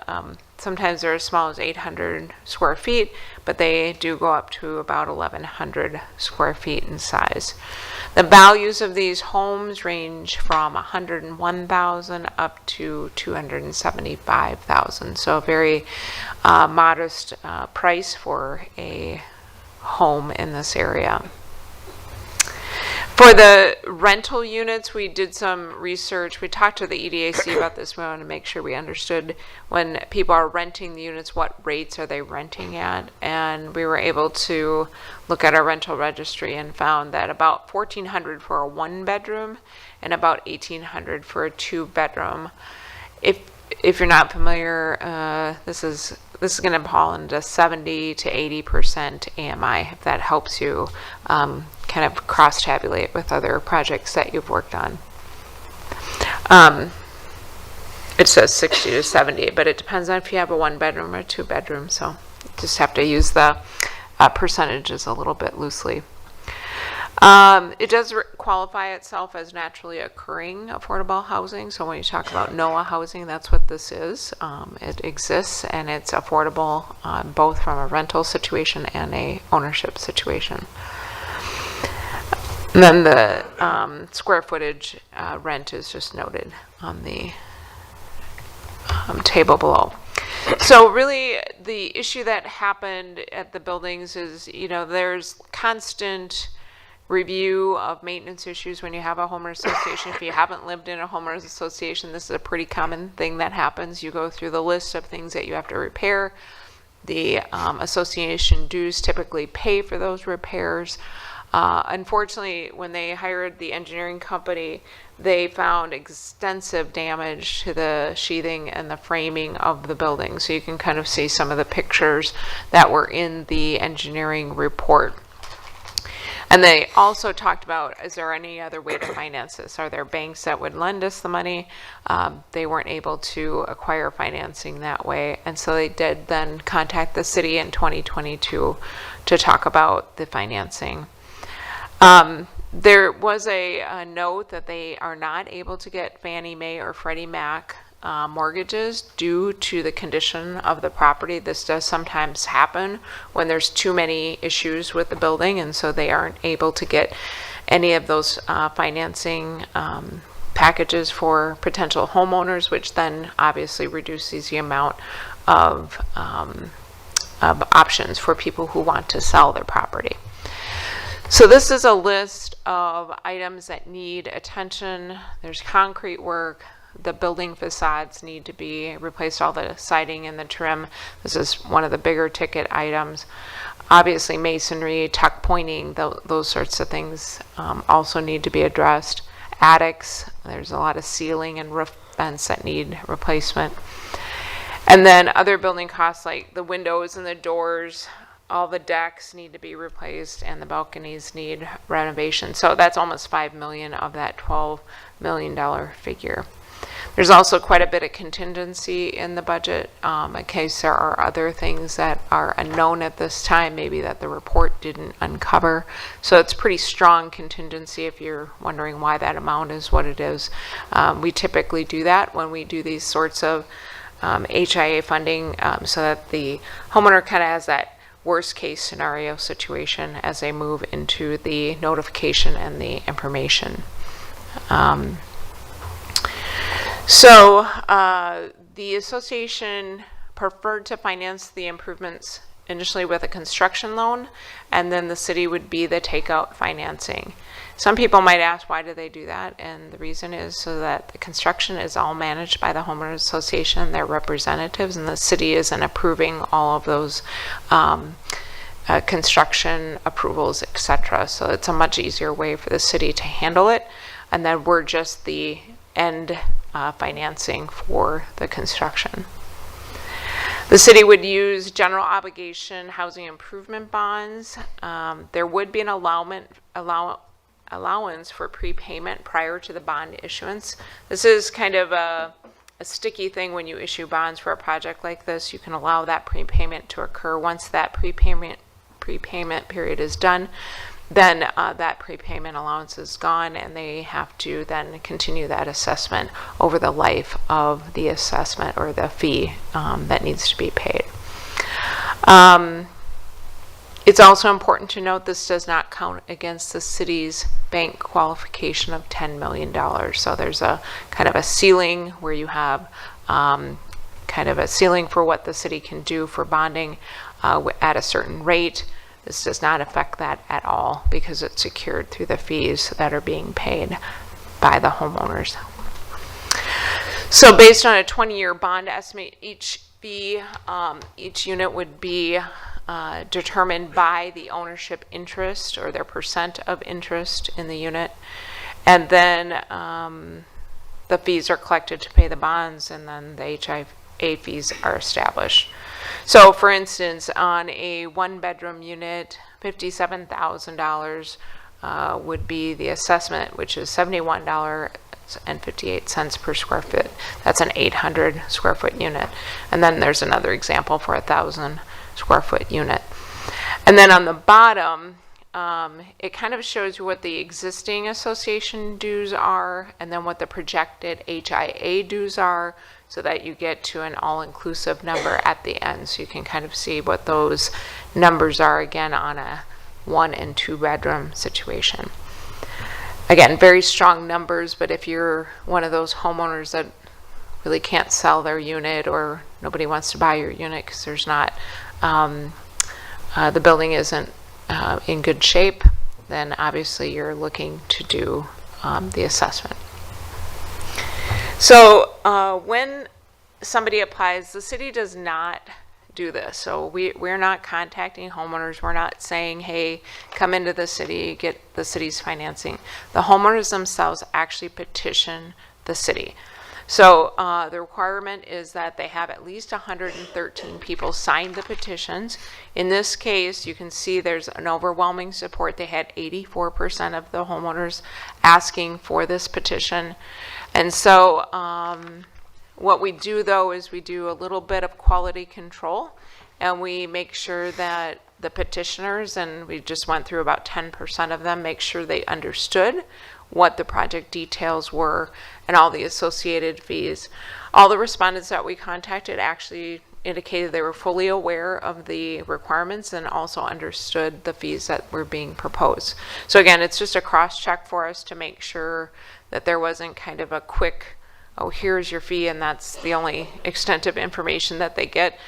We want to make sure that people are fully knowledgeable. So the timeline would be that in July, they did give us that petition for the application. And then if you go ahead and accept the petition, you would be really just initiating that process. We'd have a public hearing, and those homeowners, again, can come in at that time. In November or December, we'd have a hearing. I think we have it scheduled for the 18th. And then the effective date of the ordinance would be in December. Now, that's not the end of it. You'd have to then do a development agreement in early 25, and then there's an issuance of the bonds, and probably that will just follow whatever the path of the project is. But typically, that would be in February of 25. So this is not the end of the line for this project. This is just the beginning, and obviously the construction itself has to take place, and that's going to be a long period to do all of the work. So with that, Mayor, I'm going to recommend that you adopt the resolution, which would schedule the public hearing for November 18th, and then introduce the ordinance establishing the HIA. Again, just to let you know, there is a veto effect. So if a certain percentage of the homeowners change their mind, let's say you adopt it and they change their minds, there is a way for the homeowners to do what we call the veto. So that's another safeguard for the homeowners. With that, Mayor, I'll turn it back to you for any questions. Great. Thank you, Ms. Wishnak. And council questions, Councilmember Coakley. Thank you, Mayor. I had asked Mike earlier about, I was reading the report and I saw that one of the members from the EDAC had mentioned the upkeep of the property. Why wasn't the upkeep kept? And I was wondering about how does this impact the city? I know that it said that the city doesn't take any risk, but I'm like, if a bond is like money that you're loaning this apartment folks or condominium agency, what if they decide they don't want to pay it? If they wasn't keeping up the property to this extent where you need so much money, then how do we keep from taking that risk if they decide they can't pay it or don't want to pay it? So, Ms. Wishnak. Thank you. Mayor and Councilmember Coakley, there are kind of two safeguards that were described to the EDAC. One is that when you do a bond, there's a safeguard in the amount of money you're collecting. So there's an overage already built into the bond so that you make sure you have enough money to cover the bond payment, even if not all the payments are made. So I just call it an overage. There's a term for it that I'm not thinking of right at the moment.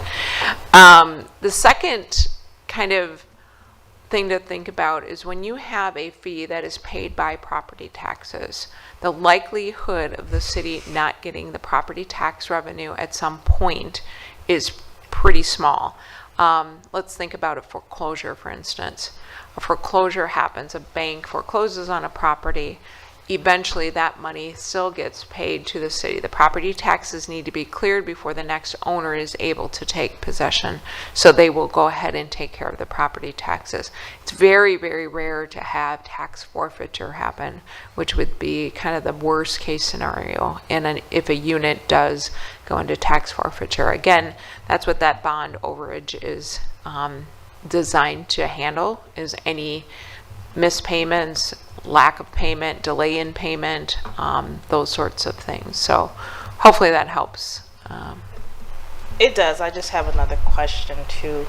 How often do we do something like this for, I guess owners who own a property like this? I just think it's, I don't know, I just think it's odd that a property can go this long without really investing money, and they're collecting money from owners and renters and not keep up a property at this size and then come and ask for money. This, to me, it's a large amount of money to invest in someone else's property where they didn't do the work to maintain it. So I'm just curious, like, how and why. Okay. Ms. Wishneck. Thank you. Mayor and Councilmember Coakley. Well, I think one thing that they had happen to them is they were not aware of the extent of the issues here. So again, they're going along maintaining the building as they normally would within a homeowners association. And when they got this report and they did some of the investigative work through the engineering company, they found the water infiltration into the behind the siding and so forth. So I think some of this is a surprise to them, and so you might be going along thinking you're making your payments to get your windows done and all of that, and then all of a sudden you have a much larger bill than you were expecting. So I think that is part of it on this particular project. Have we done it before? Yes. And the city in the EIP forecasts, we will be doing more of this financing. Again, it's important to point out to the public too that this is not city funding. The city is the financing agent for the HIA.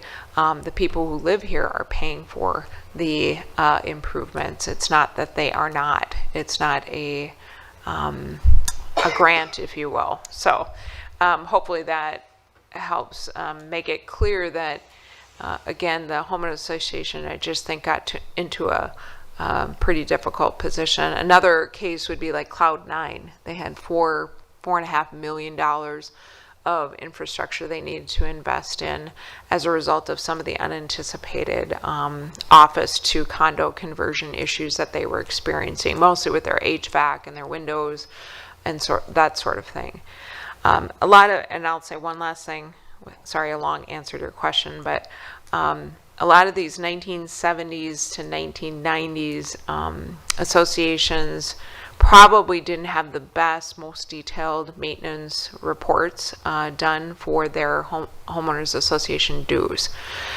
Today, that's a requirement, that's a law that HOAs now have a maintenance requirement, and they are doing the homework to make sure their fees are up to speed with what they have to do from a maintenance perspective. But that law is not very old. So the older the project is, the more likely this is to happen, where the city needs to step in and provide some relief, not through a grant, but through a financing mechanism. Other questions, Councilmember Wilburn?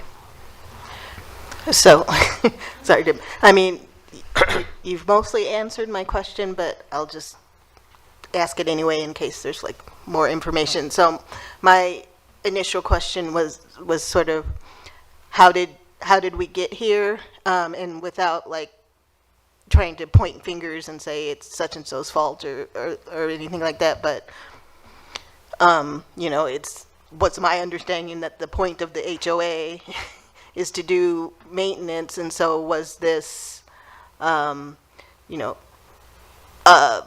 poor construction to begin with? You mentioned something about a water leak or something that went undetected, so I'm just, and new rules. So like, just how did we get to this point? Yeah. Mayor and... Excuse me, yes. Okay, Councilmember Wilburn.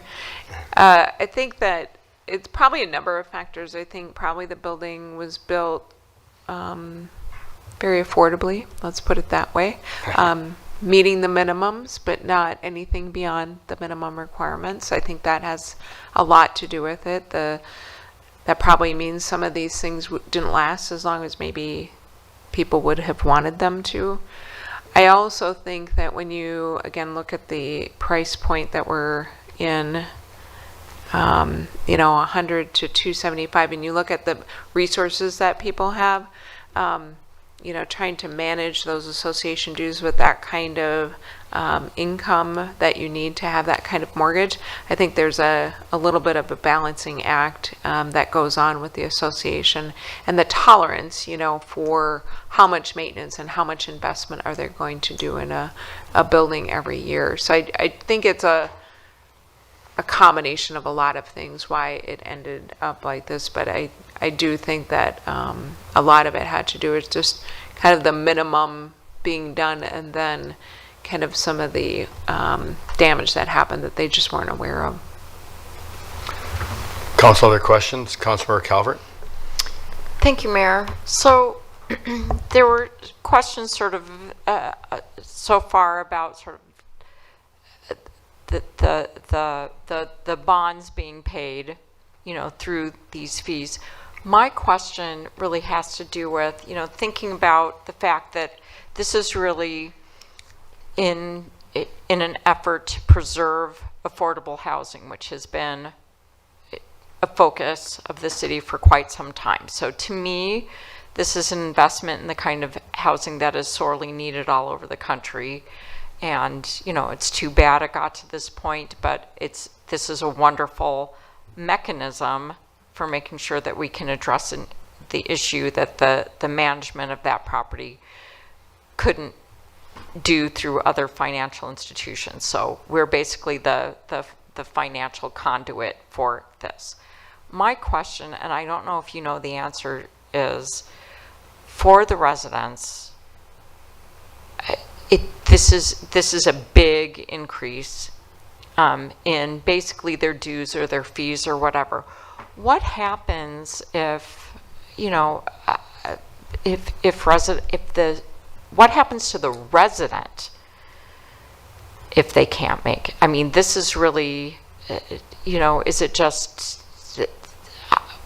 literally what happens? So they're basically not paying what becomes sort of part of their HOA fees.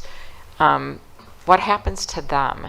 Because it's a big jump, and I imagine because these are affordable homes, some people might be on fixed incomes or limited income. So I'm just curious if you know. Ms. Wishnack. Thank you, Mayor and Councilmember Calvert. So I think when you're thinking about this, you're looking at the bottom line, right? It's $848 or $1,000, depending on where you're at with the bedroom count.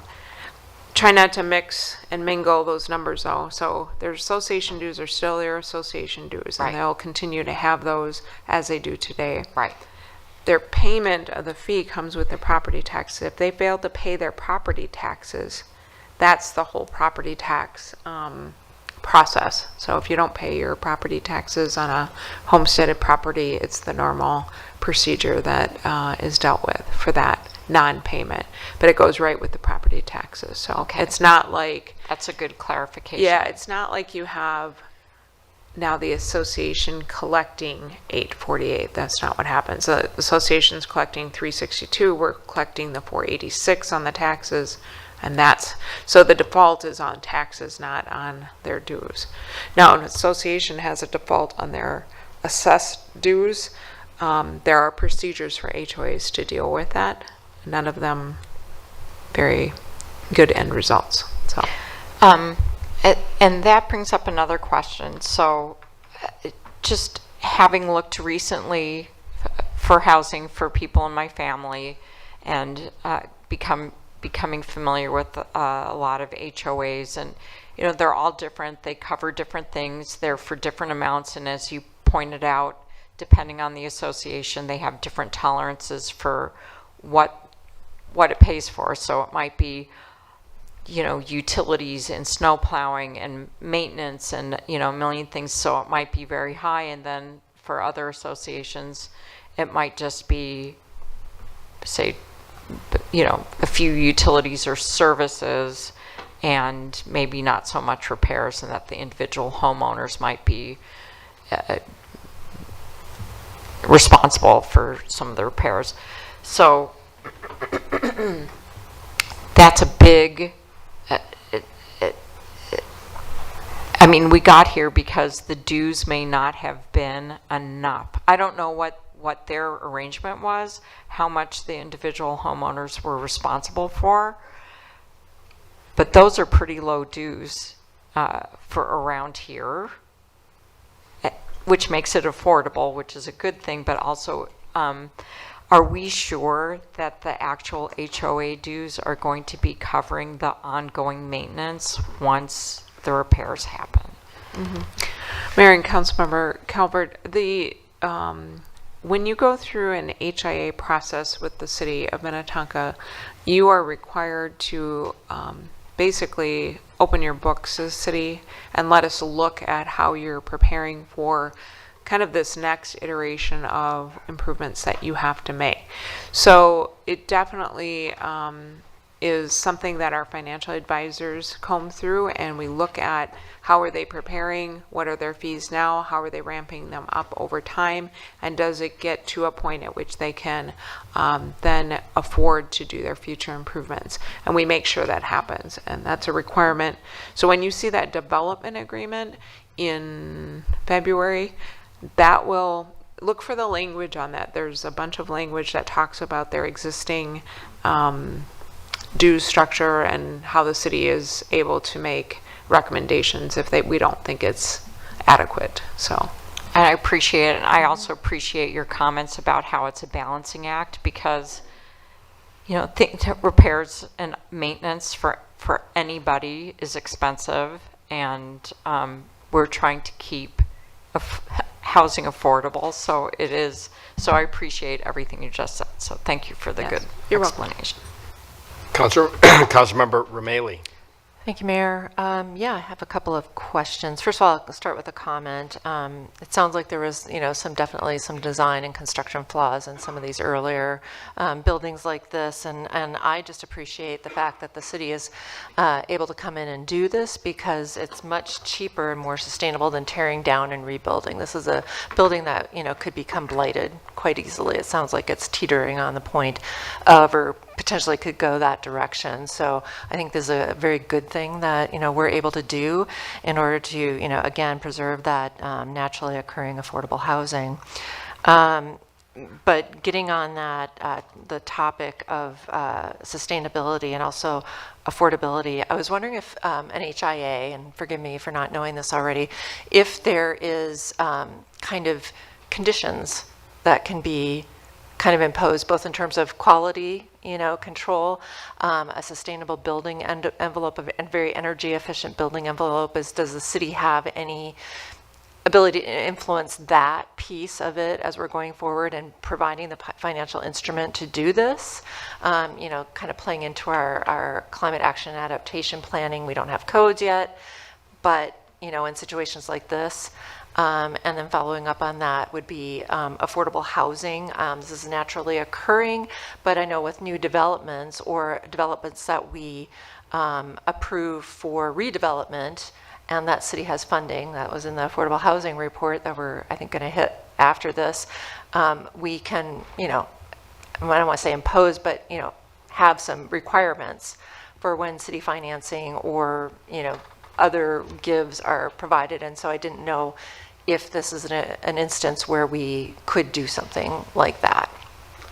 Ms. Wishnak. Thank you, Mayor and Councilmember Romali. the first question you had was about, can the city require certain sustainability parts of the design? I think in the past we have not required that.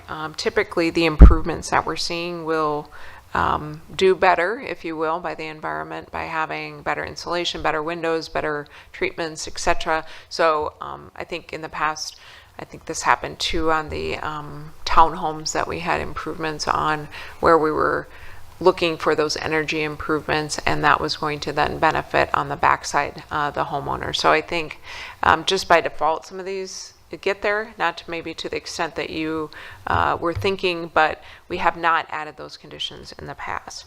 And in fact, your policy does not call that out. So your HIA policy that we follow does not outline that as a condition by which you would issue this financing. The second thing is about affordability. I think that in the last two projects that we've done, so Cloud9, for instance, already had conditions of affordability set in to the original development, so that already had covenants on certain units. The one prior to that was Cedar Ridge, if you remember that. I'm looking at the mayor because he probably remembers that project.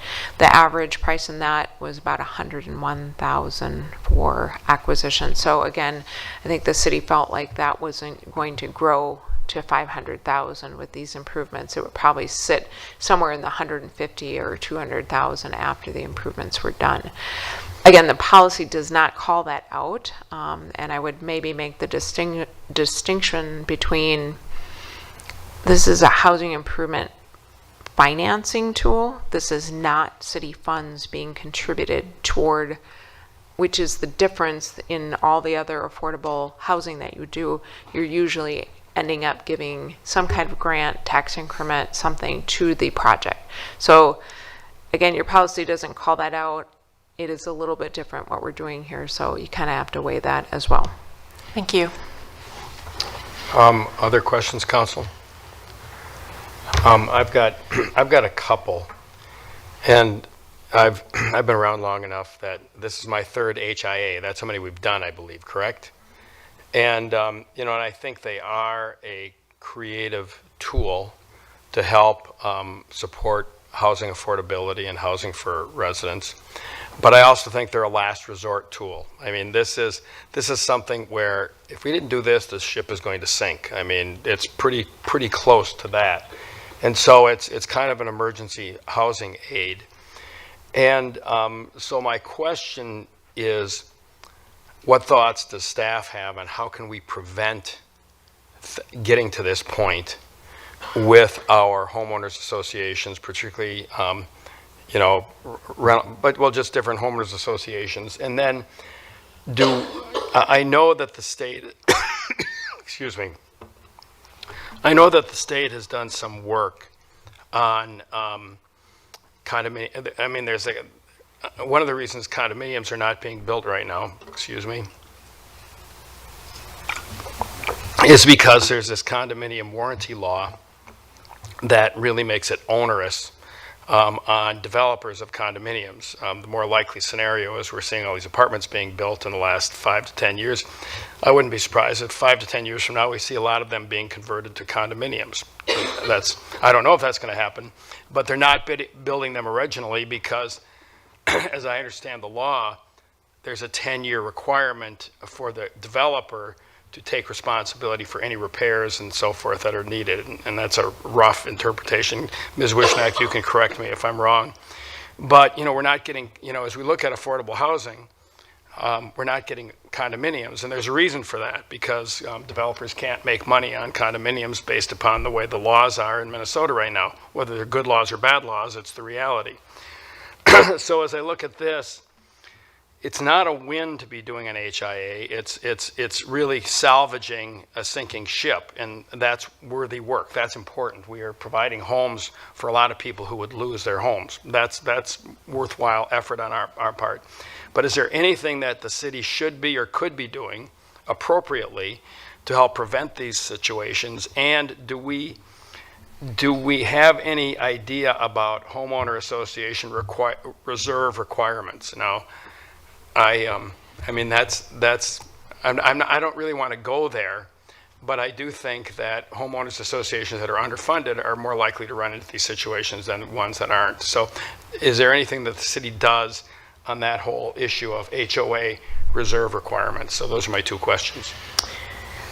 Mayor, always difficult questions that you ask. I think the preventative work is something that we've been working on the last probably 4 years and maybe even 5 since we've been starting to do these HIAs.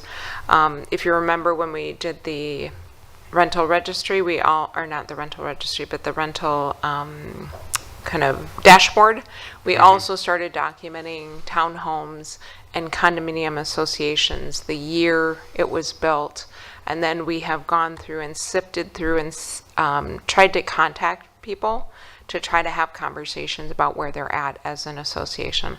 I would say we probably average every other month where we're talking to an association about either a project like this or where we have concern that perhaps maybe there are some issues or challenges, or maybe we've heard from a resident.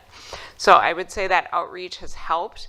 The state law has also helped to make the maintenance plans that are required part of the existence of HOAs today.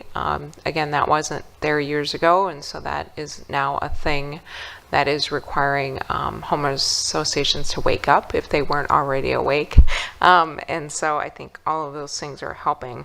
What was your second question? Was about state of Minnesota and the condominium. It's no, I think you did a nice job of answering it. I mean, it's really kind of, you know, are there any preventive actions that we can take? And I don't want to get into it tonight, but I think, you know, having an eye on this. I mean, I've somewhat cynically watched different housing developments get developed, you know, condominiums, townhomes, and you go in, they're brand new, and gee, the association fee is only $100 a month. Well, how do they get away with that?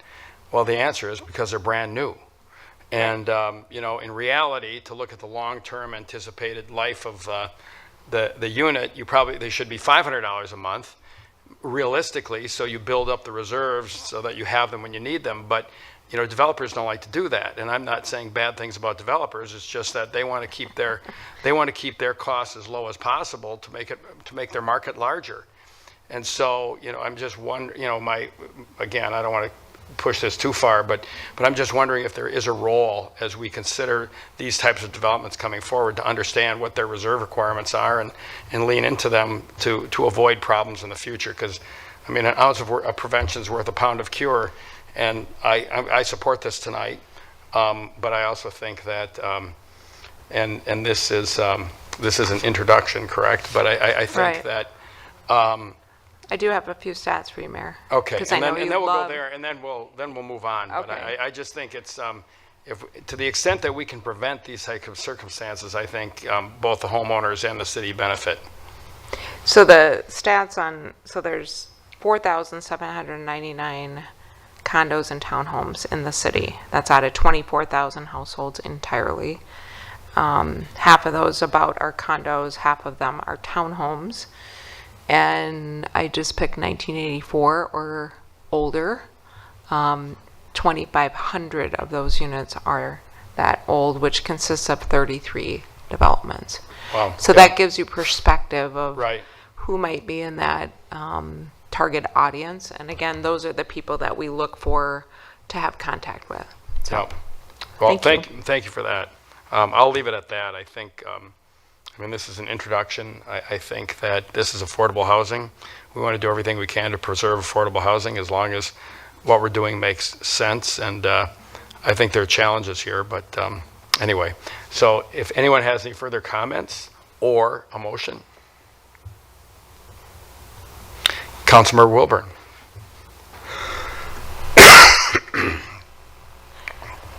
I move that we adopt the resolution, which will schedule a public hearing for November 18th, 2024, and introduce the ordinance establishing the HIA. Thank you. And is there a second, Councilmember Calvert? Thank you, Mayor. I'll second. Very good. So we've got a motion by Councilmember Wilburn and a second by Councilmember Calvert. Please call roll. Shack, Yes. Wilburn, Yes. Calvert, Yes. Romali, Yes. Coakley, Yes. Foster Bolton, Yes. Wearsome. Yes, motion carries. So we've been going for a little about right around 2 hours. I think we're going to take a 5 to 7 minute break, and then we'll come back. And I don't think the remaining items on the agenda will take too much time, but I think a little break would be in order. So thanks very much. Well done, Mayor.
right, we'll get started here in just a few seconds.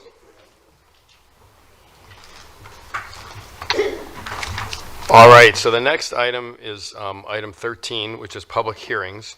And 13A is an off-sale intoxicating liquor license for Sundial Wine and Spirits located at 5757 Sanibel Drive, Suite 14. And Ms. Wishnak, still Yes. your turn. It is my turn.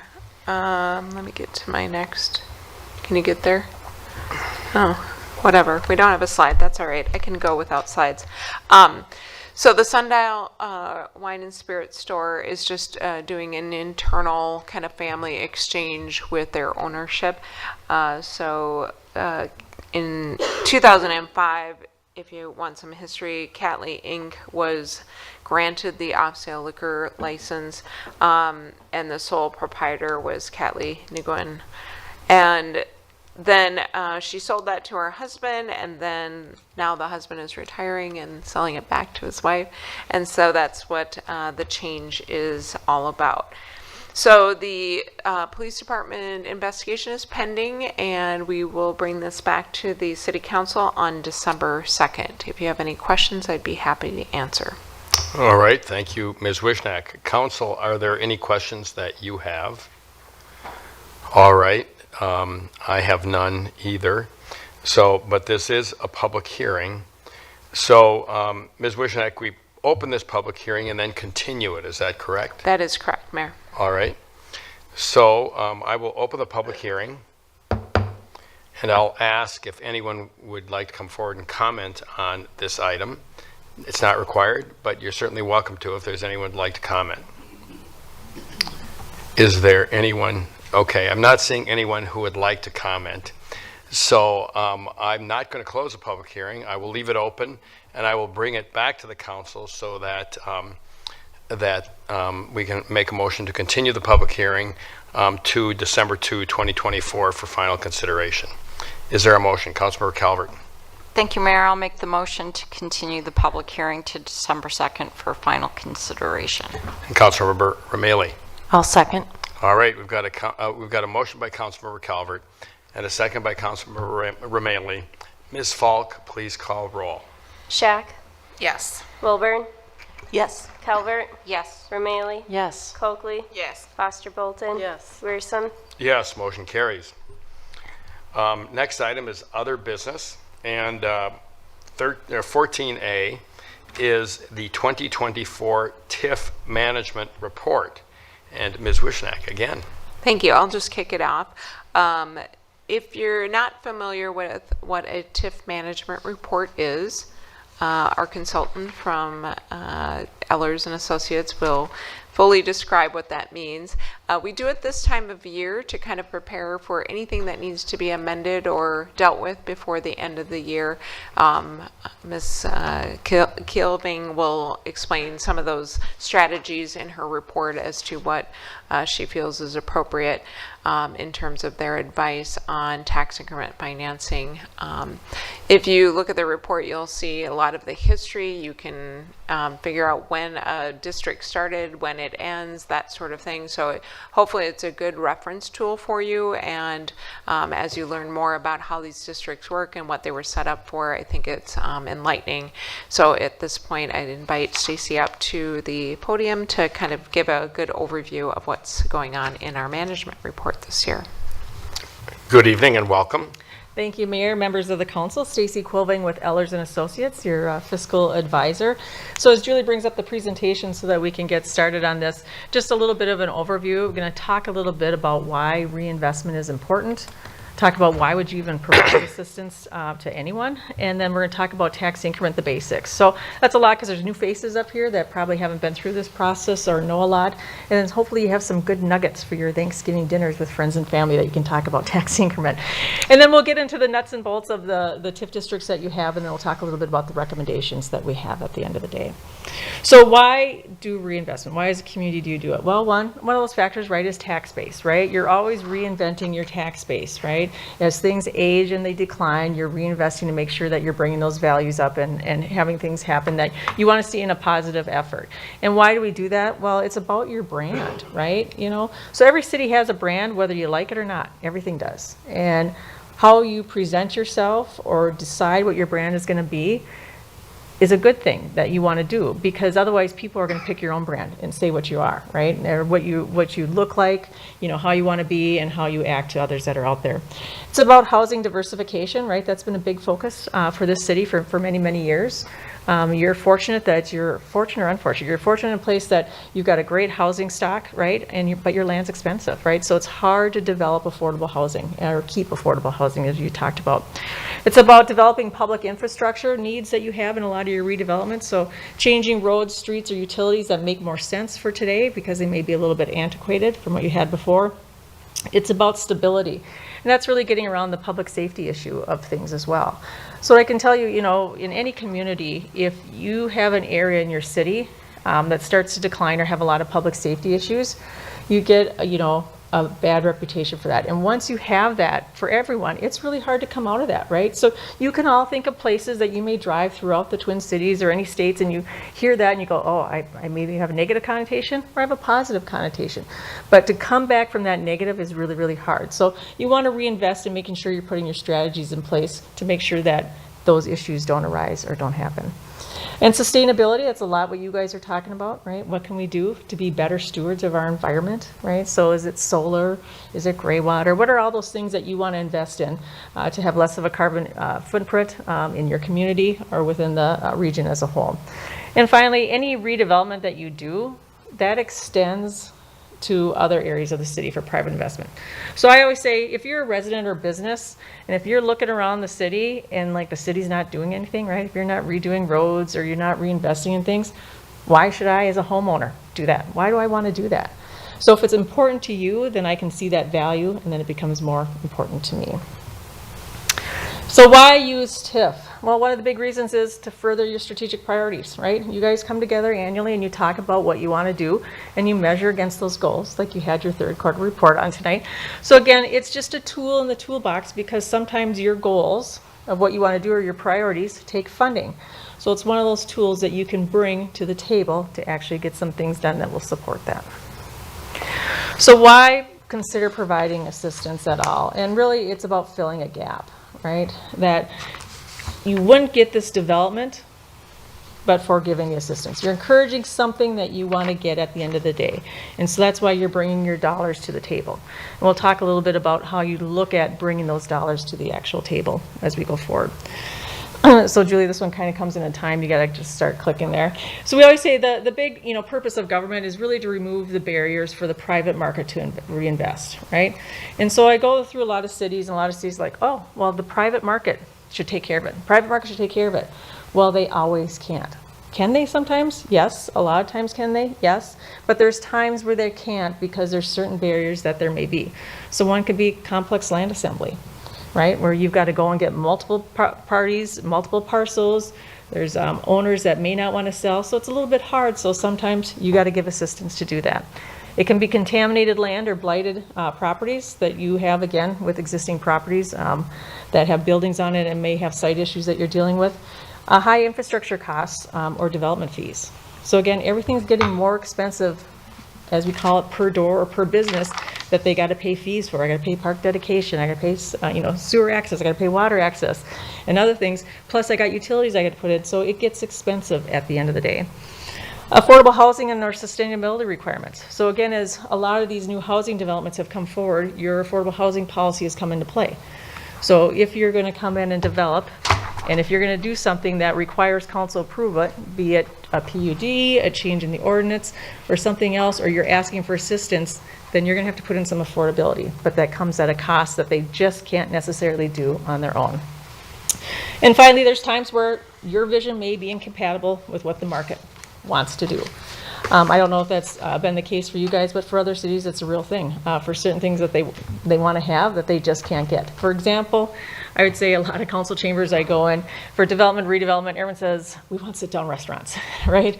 You know, but they may not be able to get that market, right? Because of the demographics, the location, or the competing entities of cities that they're around, right? So they're willing to pay or put their money where their mouth is to try and get that. Not always with success, but they're willing to do that. So there's a lot of tools for redevelopment that are listed up here. I would say all the ones in orange are ones that you as a city has used, right? You've been open and flexible to get the goals or do your accomplishments or meet your strategic priorities that you have wanted to actually do. So let's talk a little bit about tax increment. So tax increment is the ability to capture the increased value of development on either specific parcel or parcels in a defined area over a defined period of time. So if we go and look at the building blocks of tax increment, essentially what you have is that base valuation or that original tax capacity. So when the TIF law was created back in the 1970s, they said, well, you know, the city, the county, then the school district are getting taxes from this property. And we don't want to hurt them, right, in the future, or be an impediment as to why anyone would want to do tax increment. So they said, well, that existing value in taxes, what you're getting today, you're going to get tomorrow through the term of the district, okay? But what we're going to give you as a tool is we're going to give you that increased value or taxes over the base for a defined period of time. And when that defined period of time is done, then everything comes back. The taxing jurisdictions get everything that they want. So to give you a little context, we'll talk about the Burke. So there was an original tax capacity of about 34,000. Okay, this is not dollars, this is tax capacity. And for those that are learning all the new nuances about taxes and everything else, your tax capacity is the ability for you to levy taxes on a parcel. So apartments are taxed at 1.25%. So it's that market value times that tax rate gives you a tax capacity that we apply to something else that we'll talk about in the next slide. And then now they've gone in and they developed, right? And so that new tax capacity is 643,000. So it's a significant increase, okay? Well, what does that mean in the form of taxes? So you can see there we've got that new tax capacity of 643. We deduct out that 34,000, gives us a captured tax capacity of about 609,000. Then we take that times your local rate. So that's your local tax rate for everything, city, county, school district, miscellaneous districts of about 104%. If you multiply that, you get 635,000 roughly is what the tax increment that's generated from this project, from those increased taxes. But when we look at it, if we go up top, and Julie, if you click the button, their total property taxes that the Burke is paying is about $743,000 a year. And we have to deduct certain things out of tax increment because we can't collect it. So the main things that we can't collect are market value taxes. So those are taxes that are for voter-approved bond referendums. Could be the school, the county, or your guys, right? So those dollars are already dedicated to something else, so we can't collect those, right? The county collects them to pay on whatever bonds. The other one is those base value taxes that we talked about. That goes to the taxing jurisdictions that they were getting before. That's getting distributed back. So that annual gross TIF, then that's where you see that number. It's about $635,000. We also have to pay the Office of the State Auditor. They get a fee for auditing the districts. And then likewise, you as an EDA, as you put your EDA hats on, or a city, you get to retain 10% of the tax increment. And you can use that for administrative costs. So that's costs of doing your annual TIF reports. It can be staff time, it can be consultant time, so my time, and legal time as well, that you're able to retain. So the net TIF that's available on this project happens to be about $569,000. Okay, so everyone looks and they go, wow, you know, that's a lot of dollars. But the thing to remember is that, you know, when we have TIF agreements and we say that we're going to give you 90% of the TIF, doesn't mean you get 90 cents on the dollar. So for this housing development, they're getting 76 cents on the dollar for every tax dollar that they pay. And that's pretty typical. So housing, we will see it's probably 70 to 80 cents on the dollar, depends on where you're located, in the metro or in the state of Minnesota, what other tax rates and other issues that are coming into play. But when we flip it to commercial, right, they get a lot less. So if it's a commercial development, say a new office building, a hotel or retail area, is that they only get like 32 to 42 cents on the dollar. And the reason being is because you see on this, you see the 2 zeros by the statewide taxes and the fiscal disparities adjustment. So commercial industrial properties pay statewide property tax. And that was instituted in 2001 as part of the property tax reform, and it really went to support the state education system at that time. No longer goes to that, it just goes to the state general fund. But again, they pay that, residential units do not pay that. The second thing is the fiscal disparities adjustment. So commercial properties pay up to 40% into the statewide pool that gets redistributed back. Again, residential properties do not have to pay that. So that's why if this was a commercial example, that wouldn't, 76 would be 32 to 42 cents on the dollar. So there are 3 types of districts that are most commonly used and that you have used. So the first 2 are renewal and renovation and a redevelopment district. Now, a renewal and renovation district has a term of 16 years. This is a maximum term. And a redevelopment district has a term of 26 years. So Opus Business Park, for example, is a renovation and renewal. But Applewood Point and Marsh Run 2 are redevelopment districts. Okay? So the goal of those districts is to clean up blighted property. So there's a process and a testing that we have to go through and have inspections done to see if they actually qualify that. And then also you have coverage and that you have to meet with that test as well. But at the end of the day, if you have a renewal and renovation district or a redevelopment district, you can build anything. You can build affordable housing, you can build market rate housing, you can build office, you can build hotel. You're not restricted because the goal is cleanup of blighted property. The second one is housing. That's most commonly used. This is for 26 years, a maximum term. And the goal is obviously to create affordable housing, be it renter or owner-occupied housing that you have. And so the requirements that we have for this is that you'll routinely hear things that we say that the TIF law requires that if you're building an apartment project in a housing TIF district, you have certain minimum thresholds. So either 20% of those units have to be affordable at 50% of the area median income, or 40% have to be affordable at 60% of the area median income. And it can be anywhere in between. You can have 100% affordability, 80%, as long as it meets those minimum thresholds that you have. Now for the rental, it's an annual requirement. So any of the projects that have affordability in them, especially for the housing TIF districts, they have to report annually. So they're reporting annually to you. So those reports are coming to staff. So we're reviewing to make sure that they're meeting those. But then also for ones that are 100% affordable, where they may have gotten funding from Minnesota Housing, they're going to the state as well, that they're reviewing those as well. So what can we use tax increment for? Well, we always say it's kind of limited for most things to the ground under. So I would say acquisition of property in buildings that you have to demolish, but otherwise it's everything at ground and under, right? So it's site improvements, it's digging, it's excavation, it might be underground parking, it might be utilities, it might be roads, sidewalks, things of that nature. Now the only caveat is in orange. When it comes to affordable housing, you can use TIF for anything. You can use it for the vertical building itself. Okay, so that's the one difference that we actually have. So let's talk a little bit about what the law says. So anytime someone comes in and makes an application for tax increment financing, we have to do what's called the but-for test, right? And there are 2 statutory requirements for that. And we're going to use the Burke as an example here. So the first one is that will you have an increased market value less the amount of assistance that you could provide or TIF that's generated over the term that's greater than the existing value? And as you can see here is that the value that would occur without tax increment is 28 million. It's higher than what it is today. So it works, it meets it. It's not hard to meet that portion of the test, to be quite frank, because otherwise why would anyone be doing it? You're not gonna do it to build less value. The second test is called the squishy test, right? So that's the one that is the reasonable foreseeable future. And what that means is this development that just came in the reasonable foreseeable future, would you get that exact same thing without any assistance? And so that's really looked at, and you work in concert with staff, and you guys may know as well, right? So you have site history information, you know other people are coming in, but to be quite frank, is if you're going to require affordable housing, it's going to need assistance at the end of the day. So one of the things that the city does is we do pro forma reviews. So every development that comes in asking for assistance, we do a third-party review. So we're looking at their development performance to make sure, well, are all your construction costs in line with industry standards? Are your rents where they should be within industry standards and meeting the affordability requirements? And are all your financing parameters in place? And so we look at that and we can tell, well, yes, it needs assistance to get certain returns. They're not guaranteed those, but we're providing assistance to get them to the market returns because there's some higher costs there. So again, that's not a statutory requirement. That's something that you as a city do, and really most of the cities in the metro do complete that now.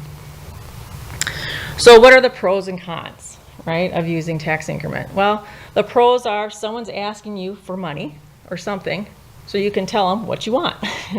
They necessarily have to give it to you, right? It's a negotiation, but you can ask for more things than if you're not giving any assistance. It's really limited risk to the city.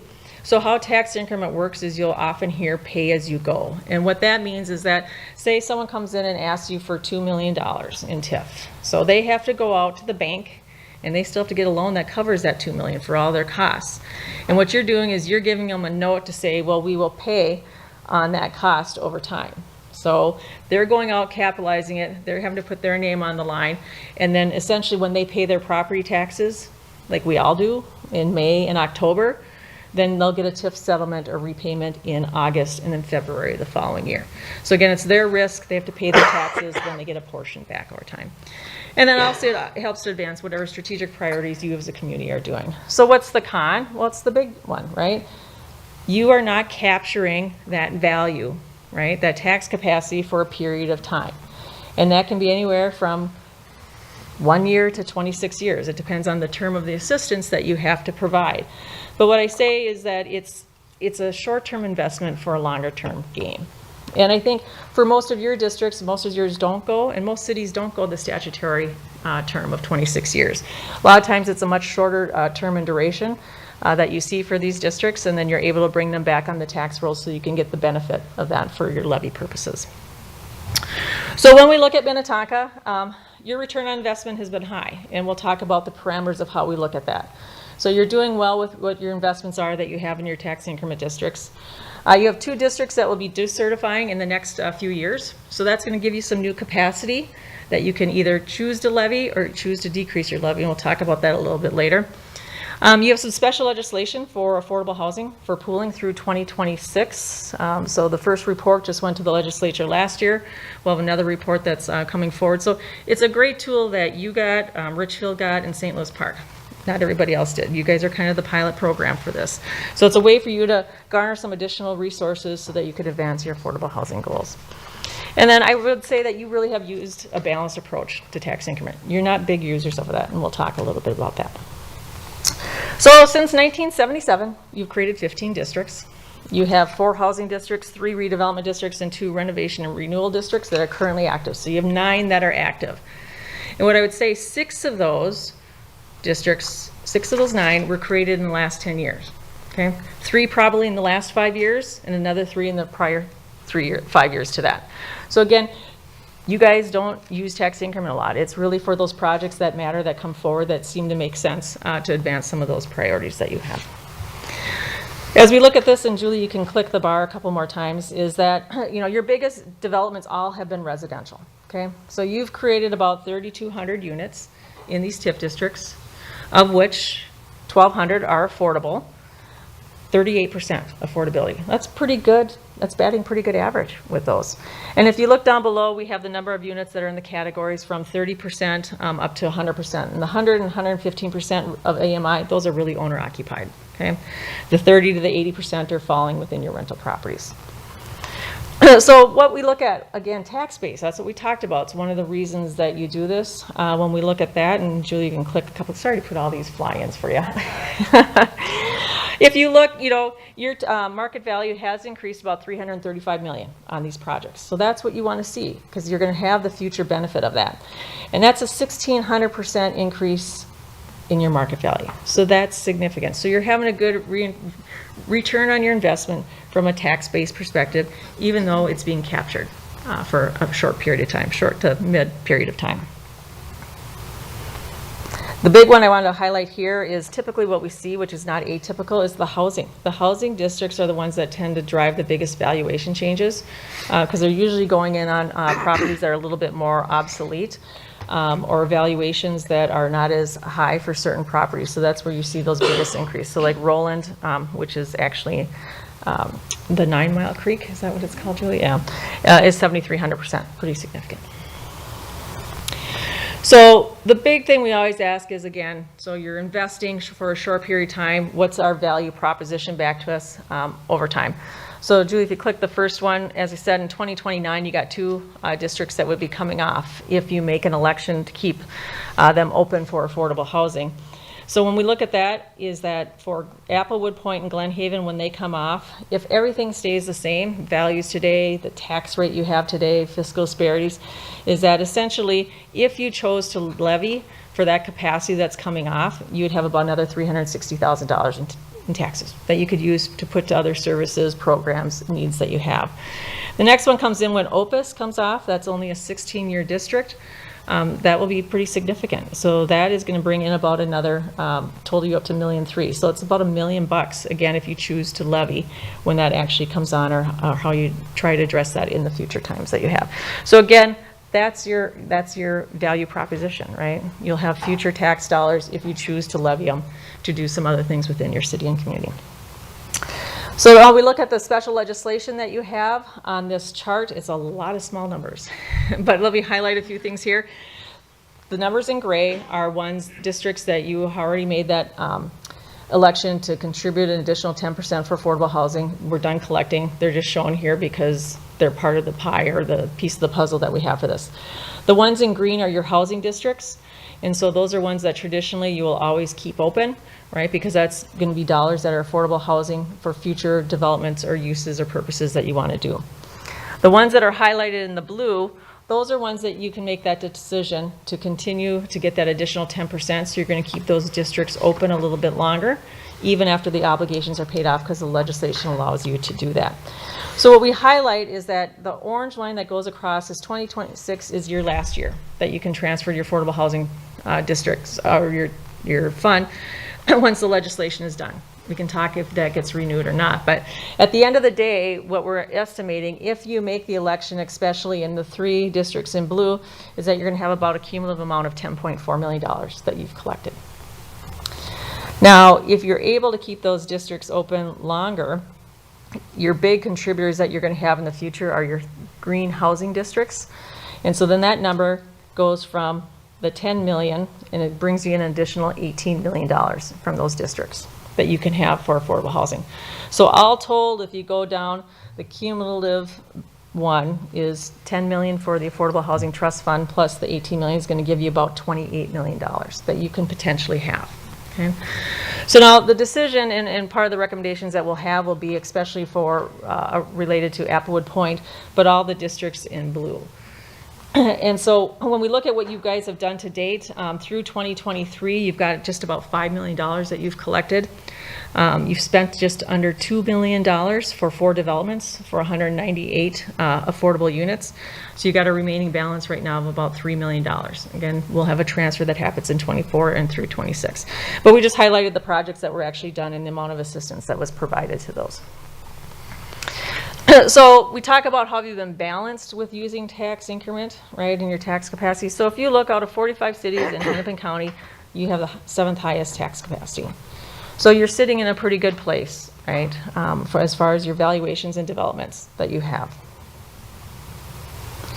And when we look at one of the benchmarks councils like to know is how much of our tax capacity is captured in TIF, right? And we say don't have a, it's not necessary to have a policy, but just have a guidepost, because every city is different, right? Every city has different things on how they pay for things, their size, their valuation, and what they're willing to do. So if we look at Minnetonka, currently for 2024, you have about 2.26% of your tax capacity captured in TIF, which is pretty low. And when we project that out to 2029, and Julie can hit it a couple more times, it's going to go up to about 3.5%. That's with a pretty conservative estimate on future value growth. So you're still, pretty low in the thresholds that we see out there. So as I say, is don't compare yourself with your neighbors or others, but everybody likes to. So we'll give you the comparisons that we have. For cities that are out there. And these were really selected because they're either your neighbors, they're similar in size, similar maybe in what you have for demographics within your community. And as you can see for Minnetonka, you got 2.26, and you're probably right in the middle, right, with some of these. We got St. Louis Park at the highest, and then you got other cities such as Burnsville or Plymouth that may be in a much lower percentage. But those change every year because they have developments that are coming in as well at the end of the day. But overall, your market value has almost doubled in the last 10 years, which is pretty significant to see. So even with your small investment in tax increment, which has helped to bring up that valuation, right? I don't say that it's been overused, right? So you've had some of that appreciable market value that you want to see from other things happening, and you've stepped in or stepped up to the plate to meet some strategic priorities and do other things within your community that you wanted to do. So our recommendation, we just have one. This is the same recommendation we had back in 2022, is that for Applewood Point is the main one. But also we have Shady Oak and Glen Haven TIF districts that you should make that election to have the additional 10% available for affordable housing. And so what that does for these districts, in the case of Applewood, it extends the term by 4 years. Okay, so we had these numbers in the charts when we looked at the affordable housing. And for Shady Oak, it would extend it by 8 years when that obligation is done. But it doesn't extend the term for Glen Haven because that has to stay open because you have bonds that are outstanding. So what that does, it provides you approximately 1.5 million more in TIF through 2026. So you get that ability to capture that. So you could choose after 26 not to do it anymore and send things back, but at least through 26 you're going to capture that. But if you leave it open the rest of the term that we recommend, that's an additional 3 million. So you get a total of 4.6 million coming to your Affordable Housing Trust Fund. But what does that mean, right, to you? So that's always the discussion that we have. So when we look at Applewood Point, to give you a little perspective, and this was in your report. So that tax capacity that's captured, right, in that district is about $242,000. And what that equates to, you know, for you is that if you chose, right, to reduce your tax levy by that $242,000 because you want to be able to spread the wealth and the value over everyone else, it's about a 0.06 reduction in your tax rate, which would be a tax savings about just under $3 for your average value home of $495,000. So that's, you know, essentially what your decision points are. Would you rather have that capacity, right, to lower taxes for everyone? Or do you want to keep the dollars in the districts or for the Affordable Housing Trust Fund so that you can advance some more of your strategic priorities? So with that, I'm happy to answer any questions. Thank you very much. Very interesting. I'm not sure I got everything. Council, any questions? Councilor Shack. Thank you, Mayor. I just want to clarify. I think I understand. If we retain the 10% and keep it open, we're retaining the increase on our portion plus the county's portion for 10%. For more than 10%. It's a technicality of the 10% that we say you're basically able to keep that district open and collect all the tax increment after the obligation is paid off up until you get to that threshold. Got it. But if we were to take it off the rolls, then the county would get theirs and it would go just as any other non-TIF property. Great. Thank you. Councilmember Wilburn. Following more clarification. So if we keep the district open, where does that money go? So like with normal TIF, the property taxes are paid, they go to the county, the city gets their portion, and then we give the amount agreed upon to the developer that we made the TIF agreement with. So if we keep the TIF district open, is that money still going to them to keep affordable units in the housing, or where's that money going? Yeah, Mayor, council member. So a technicality is once we get the tax increment from the county, it goes into the tax increment fund. And out of that fund, then we pay the developer obligation that we may have. Now, when you're keeping these districts open to collect that additional 10%, that means that the obligations are paid off. So traditionally, under state law, you would have to decertify that district and be done. But the law allows you to keep it open until you collect that additional increment for your affordable housing. So where it goes, it first comes back into the TIF funds, right? But then through the end of 2026, we can then transfer those dollars to your Affordable Housing Trust Fund. Other questions? Well, thank you very much. It's getting late.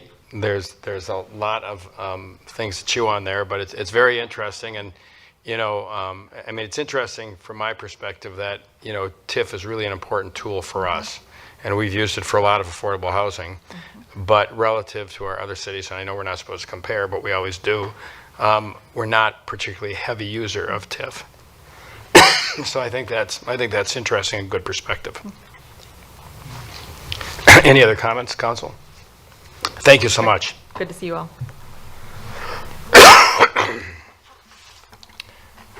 Do we have a motion on that? No motion, just information? Okay, that's good.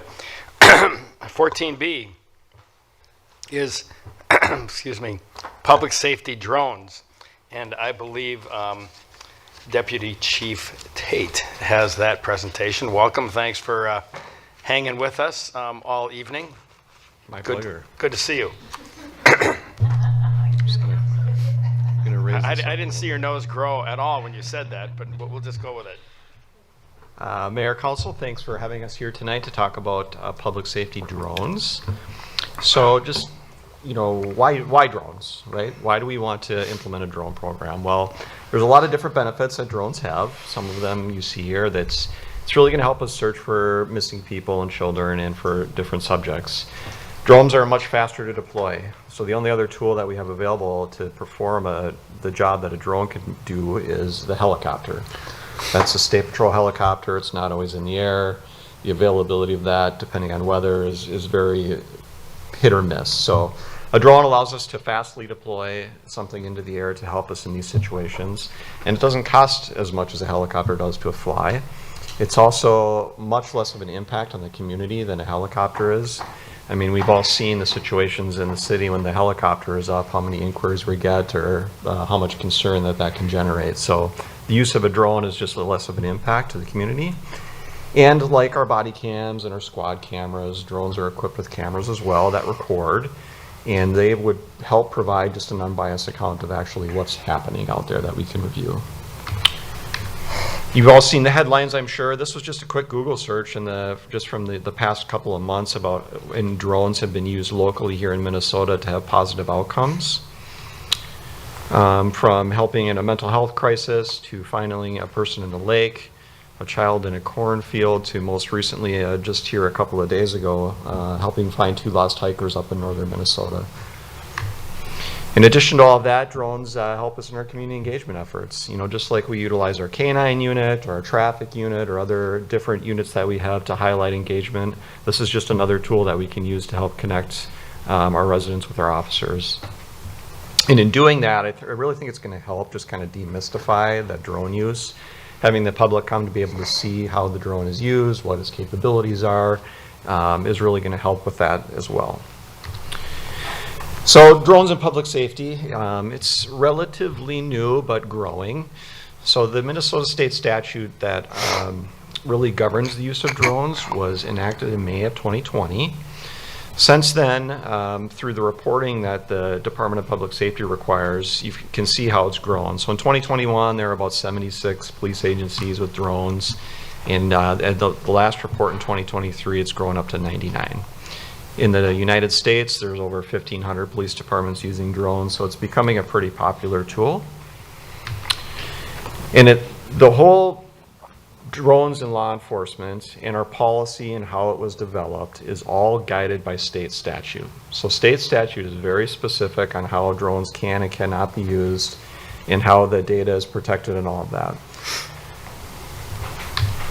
So what the statute says and when we can use drones are during and aftermath of an emergency that involves the risk of death or bodily harm to a person, over a public event where there's a heightened risk of safety to the participants or bystanders, to counter the risk of a terrorist attack, to prevent the loss of life and property in a natural or man-made disaster, and to facilitate the planning, rescue, and recovery operations, to conduct threat assessments in anticipation of a specific event, to collect information from a public area if there's a reasonable suspicion of criminal activity, to collect information for crash reconstruction, to fly over a public area for officer training and for public relations, and for purposes unrelated to law enforcement at the request of a government entity, provided that they make the request in writing to us. But what does that mean? That's kind of an outlier, right? What does that one mean? Well, I look at it, let's say, maybe the Minnehaha Creek Watershed District needs a drone to fly over Minnehaha Creek for something that they're doing. They could write a request to us and we could authorize our drones to be used for that purpose. So it's a government entity, it's not related to law enforcement. It could even be maybe another city department needs a drone to do, forestry's been looking at drones to do help with tree counts. Maybe that's a use for that. So that's what I see how I interpret that piece of that statutory language. In addition to what it can be used for, the statute says what it can't be used for. So it can't be used to conduct random surveillance. We need to comply with constitutional and privacy rights. Drones cannot be used to target people based on their individual characteristics like their race, ethnicity, national origin, religion, disability, gender, or sexual orientation. We cannot use drones to harass, intimidate, or discriminate against any individual or group, and we cannot use drones for any personal business. The statute also limits the use, saying that drones must comply with all FAA requirements and guidelines. We cannot equip our drone with any facial recognition or other biometric technology unless we have a warrant to do so. We also cannot equip drones with weapons, and we cannot use a drone to collect data on protests unless there's a warrant or there's an exception that we've already mentioned earlier on when they're authorized. So for privacy, that's governed by the statute as well. So it says that the data has to be deleted as soon as possible and no later than 7 days after its collection, unless it's part of an active criminal investigation. And with that as well, we also have to abide by the FAA regulations, which say that we have to be cognizant of where people have a reasonable expectation of privacy. So when our operators are flying the drones, they need to take precautions to avoid inadvertently placing our drones within view where someone has an expectation of privacy. So that could just be turning it away from windows or flying it in a different path so that we're avoiding those different things from happening. So in addition to this, we covered a lot of statute, which really guided what our policy will look like. But overall, what the drone team and the police department will look like, it's going to be overseen by that captain of patrol services. With that, there'll be a team leader that'll facilitate the training. They'll be responsible for a lot of the reporting and a lot of compliance with statute. Then there'll be 2 assistant team leaders that will really help that team leader kind of perform those functions and do a lot of the maintenance on our drones. And then we'll have team members, about 7 to 8 of them. These are the actual officers that'll be flying the drones if there's a need. Why 7 to 8? That's to hopefully get drones available for flying 24/7. So spreading those officers on different shifts at different times of day so that they're always available to us. In addition to flying the drones, they're going to be responsible for doing all the reporting, doing all the maintenance, and doing all the training, and for that community engagement piece too, they'll be tasked with that. The drone will consist of 2 drones is our goal. We would like to have a drone mainly for exterior, so that's a little bit of a larger drone. And then we're also looking at a smaller drone that we can use to fly into buildings if we need to, if there's a need for that. There's been a lot of concern lately about where you acquire a drone from, specifically, Chinese companies. We are tracking that as the federal government is poised to ban any Chinese-made drones for public safety use. So we will not be acquiring anything that's not American-made. And there are several companies out there that will be able to reach our goals to help with that piece of it. So. In addition to the equipment, there's a lot of training. It's all governed by the FAA. It's called Part 107. It's the FAA rules that they implemented in 2016. It's the same thing that if you have a drone today that you would have to go through to fly your drone. It applies to law enforcement just as it does to the general public. In addition to the training and the equipment and all the policy, there's a lot of reporting that we have to do on this. So anytime this drone flies in the air, we have to write a police report. It's got to have its own unique case number. We have to provide a factual basis why it was used in accordance with statute. And then what we do with all that information is every year by January 15th, we have to report that to the Department of Public Safety. We have to tell them exactly each use that it was, why we did it, and then we also have to report to them the cost of our drone program. So all of that data is collected, and it's later, once agencies submit that, they put out a legislative report every single year that documents all this, and it's all on their website. It's available for public consumption. So anybody who's curious of what we're actually doing, they can go on that and view that report, and it's broken down by agency on how many times they flew it and why they did that.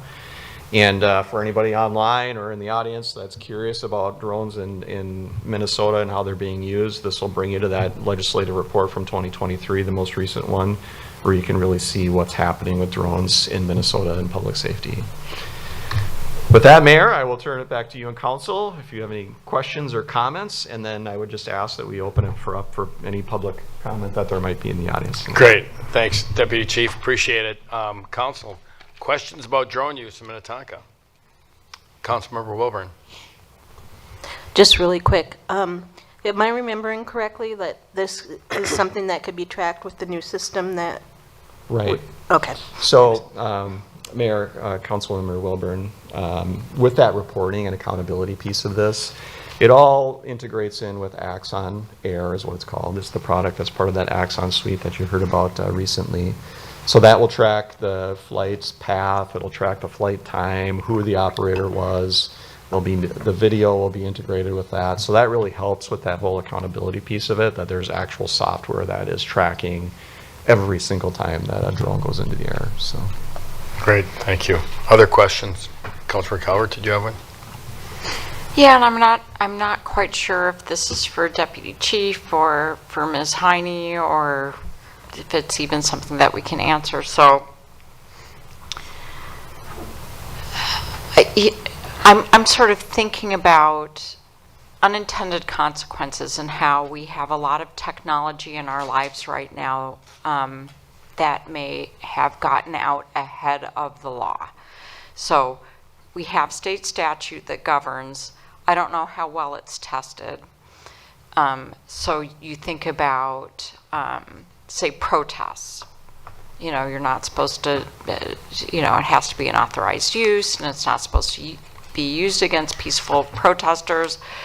We have strong opinions among, you know, various powerful leaders about protesters and, you know, one man's protester is another man's terrorist, et cetera. And so one of the things I'm wondering is in the statute, is there further sort of definition or clarification around those definitions, and, you know, it just says it can't be used against protesters to surveil, you know, peaceful protesters. It also says that it can be used to prevent a terrorist attack, and that can get kind of gray, yeah, I think. Mayor, Councilmember Calvert, I'll do my best to answer this for you.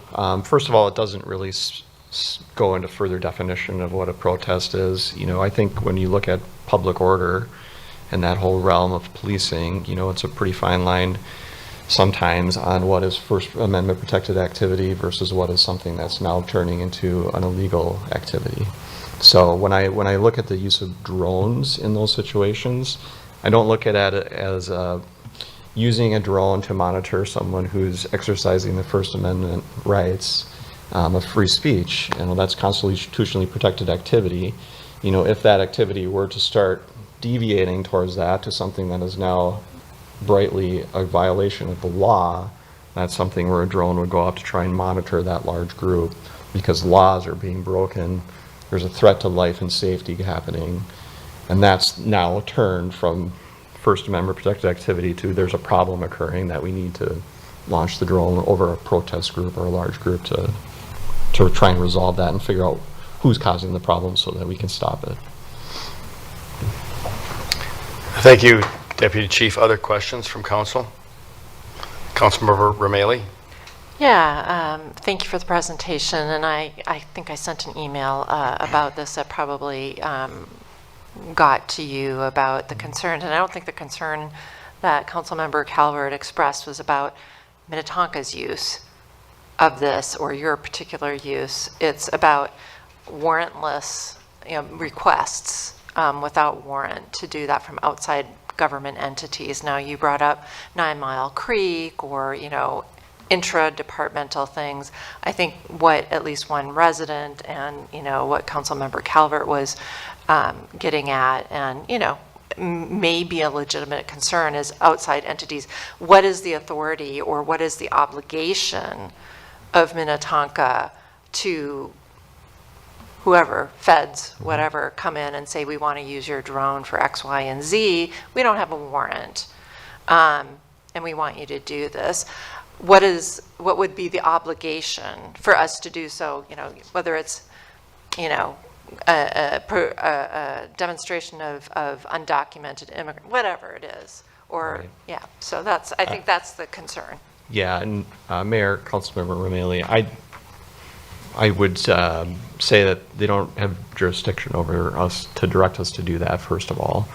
Second of all, I would say that you know, we have moral and ethical obligations that we have sworn our duty to uphold, as well as we've all taken the oath to uphold the Constitution of the United States. So I think, you know, we have an obligation as a department to stand by that and follow through with those obligations. So there's a lot of what ifs out there that could happen, but they have no jurisdiction to come over and commandeer any of our equipment or do anything like that. Nor are we, you know, we have our own ethical obligations that we need to uphold as well too. So I hope that helps answer. I'm not really sure how to. Yeah, no, I understand and I appreciate it. I thank you. It's just in this moment in our country, you know, there's concern about looking forward and what could be, and yeah, I think, you know, anything we can do in our policy to kind of affirm that would be welcome from my point of view, and I don't know if I can speak for other council members as well.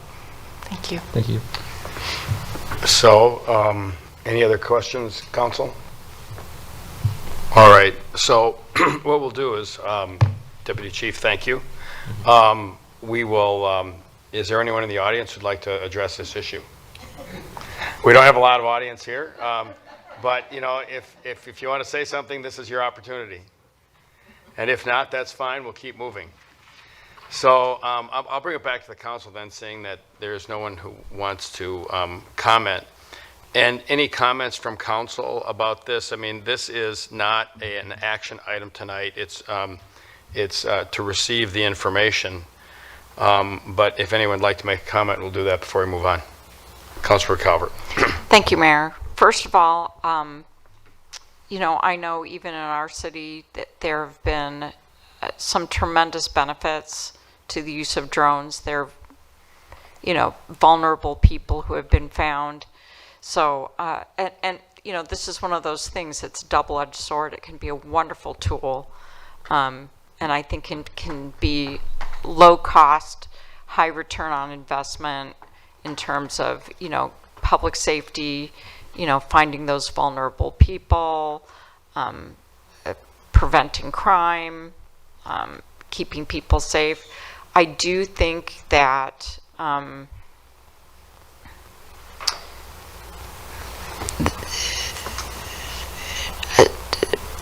there have been a lot of examples of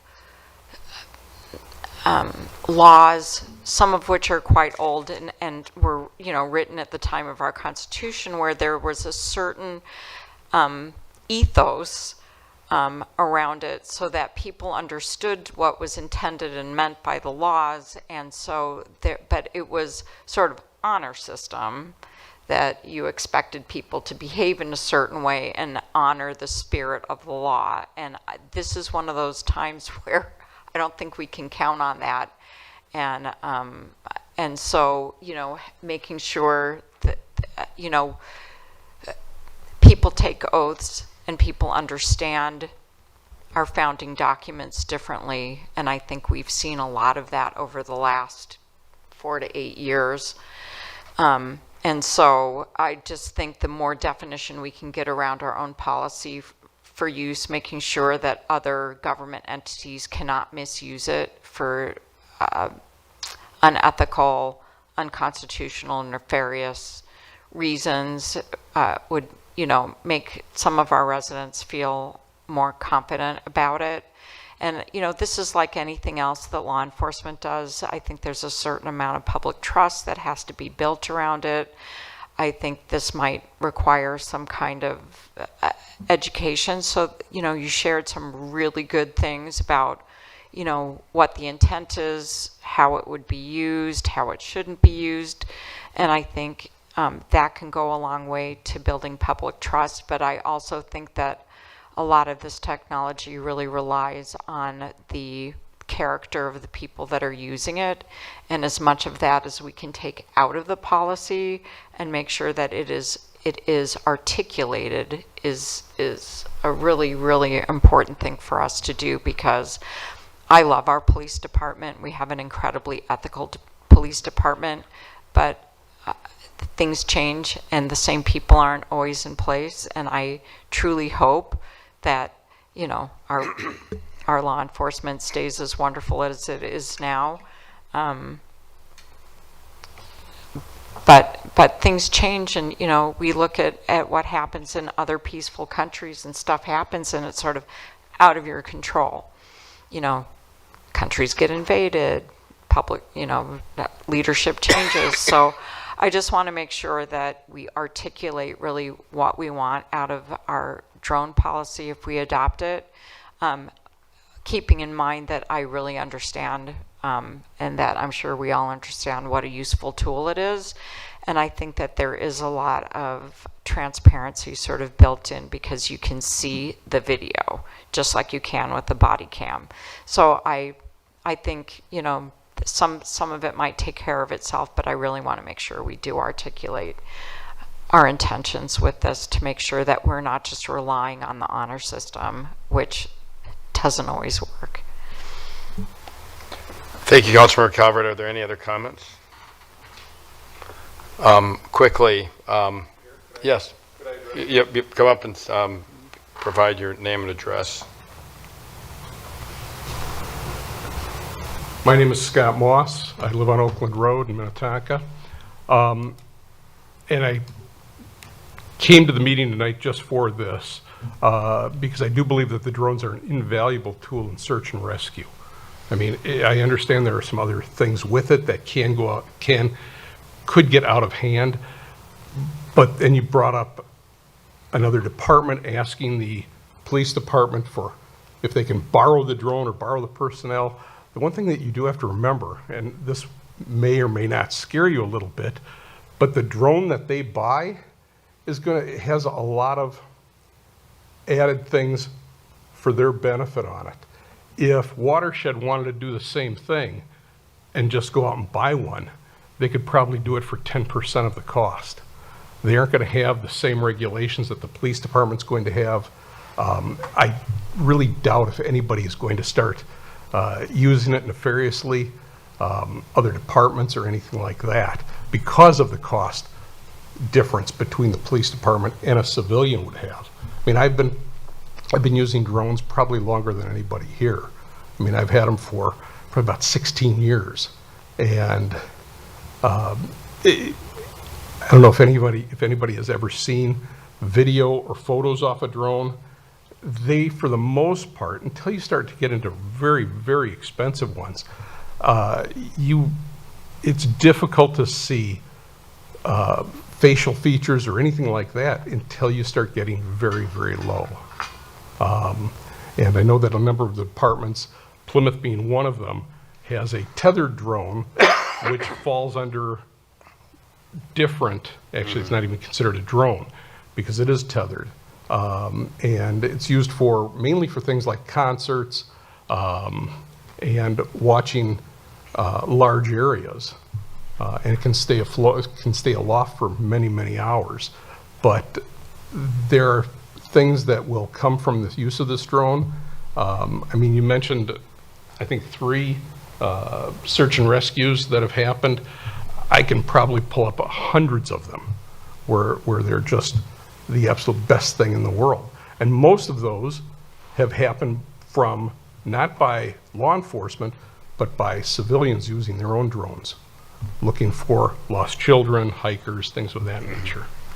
But that was all I had to say. All right. Thank Well, thank you. And we'll wrap this up, but I wanted to add a couple of comments. I mean, I agree that, and as the policy that was laid out by Chief Tate, Deputy Chief Tate, indicated that, you know, there's a lot of reporting requirements, and I'm thankful that we've got our new technology system, because as he was presenting, I was thinking, wow, okay, that's a lot of reporting to do. Who gets to do that? And having a system that essentially manufactures the report along with the utilization, I think is really important, or I could see a lot of staff time getting tied up into just reporting. So that's one. But I also see it as, I think there are many benefits.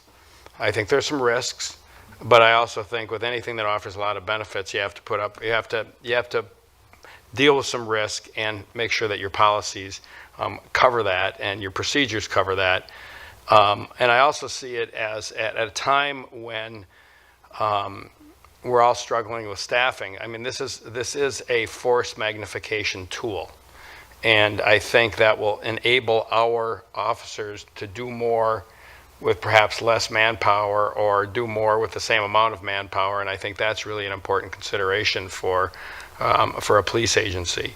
Like anything with technology, like body cams, like just any technology and information capturing device, we need to be cautious and have good policies in place. But I think our history as a city has been that we've done that. And as technology changes, it may require us to run a little faster in some of those areas. But I think that's all necessary, and that's consistent with the way we've done things historically. So I want to just thank you all for hanging in there as long as you have for tonight. And I appreciate it. I think it's a good opportunity for the city. So it's a non-action item, so we're going to go to our last action item tonight. And that is, and it's really an information item too, it's item 14C is the Highway 7 corridor update. And Mr. Funk, I believe you have that report. Thank you all tonight for being here. Thank you, Mayor and Council. I'll try to make this as brief as possible. As the Mayor teed it up, this is mainly informational, but there is a resolution for your consideration here this evening, and I'll talk about that here in a second. Really just wanted to bring forward to you an update on the activity, and really this stems back this last year, and really if you rewind the clock a little bit, Highway 7's been an interest of the cities, and certainly our interest in safety along Highway 7. We're not alone in our concerns for Highway 7. In fact, there are other cities along Highway 7 that share our concern over the safety along this corridor. Another city that I'll just speak to is the city of Shorewood. Their mayor, Jennifer Labadie, and their city administrator have worked with Mayor Wiersum and I, and I'll also speak to the role of the engineers in a second, this last year, really trying to uplift this discussion and get more traction on potential improvements to Highway 7. One of the things that we've learned, and it's not surprising to any of you when I mention this, is that one of the challenges is, to go to the state and say, hey, we want money for this, or we want money for this part of any stretch of highway is really often a big lift. And what we realize is that when you build strength in numbers, you can gain a lot more traction. So really that's been the effort this last year, as there's been now a number of meetings between the mayors and city managers and administrators from the corridor of cities along Highway 7. That's really stretching from, in essence, Hopkins, or the St. Louis Park-Hopkins border, westerly to the edge of Hennepin County, so just really on the other side of St. Bonifacius. So there are roughly 10 to 12 cities that either touch Highway 7 or have an adjacent interest to Highway 7, including our school districts. And so we've had, again, just a few meetings this last number of months, and we're at a point of really trying to provide an update to you and then taking a look at what some of these next steps look like. So I do have a few slides just to share with you. Thank you. The first one is relates to really some statute. And this last legislative session, the city of Shorewood was awarded $200,000 from the state. Mayor Wiersum and Mayor Labadie, and then there might have been another mayor present who testified earlier this year just with the concerns related to Highway 7. In response to that, the legislature did again award $200,000 to Shorewood. One of those legislative requirements was to do a comprehensive study and financial plan to establish what's called a TMO, which is a traffic management organization. So that was a requirement, and since then, again, I'd say mainly Shorewood and Minnetonka, and our partnership in this is really trying to understand what that means. And so part of our meetings have been really taking a look at how does a TMO get lifted off the ground, or how do other organizations around the state really spend their time coalescing around a similar issue. One of our next slides here, if you want to maybe just go to the next slide, is taking a look at I-94 Coalition. And really, myself and I think the mayor have learned more about the I-94 Coalition. It's probably one of our more closest coalitions, and there are others around the state. Highway 5, I believe, has a coalition. 65, which is Northern Metro, have a coalition. And there's other coalitions around the metro and around the state that are doing this very same thing. So we're learning from experiences from these other coalitions on how do cities come together, what's the mechanisms that cities come together, and what does this really look like in terms of advocating for a common interest around improved safety. Just to give you a couple information points about, for example, the I-94 Coalition, and really why we looked at them is they've been very successful. And Mayor Wiersum and I were exposed to them probably more recently, a year ago, when we went to the transportation fly-in in Washington, D.C., and Mayor Wiersum can add to that here in a few minutes. This past year, we attended for a second year in a row. Mayor Wiersum and Public Works Director Manchester went to the D.C. fly-in, really start laying that foundational work for seeking more federal funds when it comes to Highway 7. But a little bit more about Interstate 94, I-94 Coalition is they spend about $100,000 a year on their coalition activities. So when you drive that stretch of roadway between the Twin Cities and St. Cloud, and oftentimes you see those orange cones in that stretch, you get St. Michael and Albertville and the other Monticello and some of those other communities. That is a direct result of their efforts dating back almost 15 to 20 years now on how those cities have gotten together and their efforts over the last decade and a half of achieving not only state funding, but more importantly, that federal funding, because really state dollars and MnDOT dollars flow from the federal government. And so really that's an important relationship and establishment, is really looking at how a coalition can get formed, how we as a city can work with other cities along Highway 7 and do the same. But for the I-94, as I mentioned, they spend about $100,000 a year. It's noted there mainly the biggest piece of that is on consultants. They look at public relations and communications and marketing. They have their own website presence. There's literature, there's brochures, digital billboards. So there's just really a lot of activity that's established by that group. They also spend $20,000 to $40,000 a year on lobbying efforts. And so I mentioned the Washington, D.C. and the federal fly-in, or the annual federal fly-in. Those lobbying dollars, again, are important to I-94 with their dollars and how they've been able to, again, capture money for highway improvements. And then again, they do spend, lastly, just $10,000 a year on special events. So whenever they have a win, whether it's big or small, they try to do special events, really celebrating their successes. Probably some things that might come to your mind when I mention spending $100,000, where does that money come from? And so on I-94 again, they looked at either doing like a traditional JPA, and that's usually a pretty common method with cities, where you have like a joint powers arrangement, where you get cities together and you sign more of a JPA, joint powers agreement kind of route. In their situation, they went to a 501c3 nonprofit, and primarily because with the business interests that are along I-94, there was a way for the businesses to also donate monies to that cause. And so when you have a JPA type agreement, businesses weren't able to really give money to then the city. And so they established more of a 501c3 route. We're not suggesting here tonight that that's where this will go, but we do think that's, as we continue to explore these options, looking at either a JPA, whether it's or a 501c3 route, that again, certainly we need to vet out. In terms of membership, each city pays annual dues. There's some 50 cents per capita, and I think eventually that'll be part of this conversation. Tonight's conversation, though, is more about the resolution and really our commitment to studying this further. There are no financial considerations for you this evening, but I think eventually that will be a discussion as we get into likely 2025 and beyond.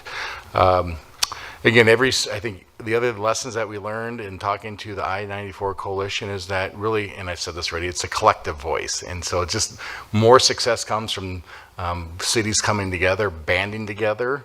And again, that's the conversation that we've had with Shorewood and the other cities along our stretch. Next slide, please. This is where, again, I'll pause here in just a second if Mr. Manchester or the Mayor Wierson wants to chime in. There's also an engineering perspective of this. And to give you a sense, I think you're aware that there's a Highway 7 study that's happening. MnDOT is leading that study, and it is underway. And you've perhaps seen earlier social media posts where MnDOT has been soliciting input along Highway 7. So that's undergoing right now. And there's really a group that's part of that, which is called the Technical Advisory Committee. And so Mr. Manchester is part of that process, and the engineers are also part of that process as MnDOT is going through that study. We're expected to see those results in June of 2025, and those will be shared with not only our city, but as we again kind of get this coalition pulled together, that will also be presented, I assume, to that group as well. And then aside from MnDOT study, there's an active engineers group that is meeting and also coalescing around this issue. Mr. Manchester and engineering professionals from along the stretch are also involved. We're one of the, I think, the only city that has our own in-house engineers. So other cities along this stretch of corridor have consulting engineers, either from usually Bolton and Mink or WSB. So those cities' representative engineers have been part of this conversation, and they're really working on identifying the transportation needs along the corridor. Again, working with MnDOT on that current study, looking for what those opportunities for improvements are in different intersections, creating a shared vision, and then ultimately this will lead and transcend to more public engagement. As we discuss it further as a community, we work with our neighboring cities, really looking at the long-term needs of what Highway 7 will look like. Next slide, please. And then proposed next steps. Again, this was highlighted in the staff report, so there's a lot of things happening right now. Again, I've already mentioned that we're looking for the City Council to pass a resolution. That's in your packet. Really, what that does is obligate the city to exploring the Highway 7 TMO, and I'll come back to that here in a second. The difference between a TMO and, as I mentioned, the other mechanisms of forming of a group, which is either through a JPA or some type of 501c3 nonprofit. There's a lot of things that need to happen quickly because with the legislation that Shorewood received, or that $200,000 in legislation the city of Shorewood received, that needs to be spent in a one-year increment. And so there's some pressure on the city of Shorewood to utilize those funds. I mentioned TMO, and as we're learning and as I've learned, TMO is much different than a coalition. And so we're seeking clarity yet around what that means for Shorewood, because they do have that $200,000, and we're looking to use that for consultants. But again, kind of the next steps in this process is further identifying what a TMO actually does, because that's different from a coalition in a couple things. And I'll turn to Councilmember Shack, because she's aware of what a TMO looks like, and she is the chair of the I-494 TMO organization, and they meet and have been in existence for many years, and that is a TMO. And TMOs are different than like a coalition, like an I-94 that I spoke of. There's a lot more statutory requirements in terms of creating a TMO, and we're not quite sure that was the intent of what the legislature approved last year. So again, some things that we need to sort out as we look at TMOs, because there are only 5 TMOs in the state, but there are many more coalitions. And so it's really kind of that, the creation of this coalition is what we, again, need to vet out and likely come back to you with in terms of once that gets finalized. And then some other timelines in the process, understanding that we've got to look at that $200,000, getting a consultant on board, looking at getting this group established, getting a coalition established. So certainly some activities coming up in terms of facilitating a process for getting a consultant on board, because we do think a consultant would be beneficial as we get this group formed. So that activity we anticipate to occur in November. If you go to the next slide. And then certainly as we get into November, December, and early next year, really kind of as the slide talks about here, look at that establishment, getting our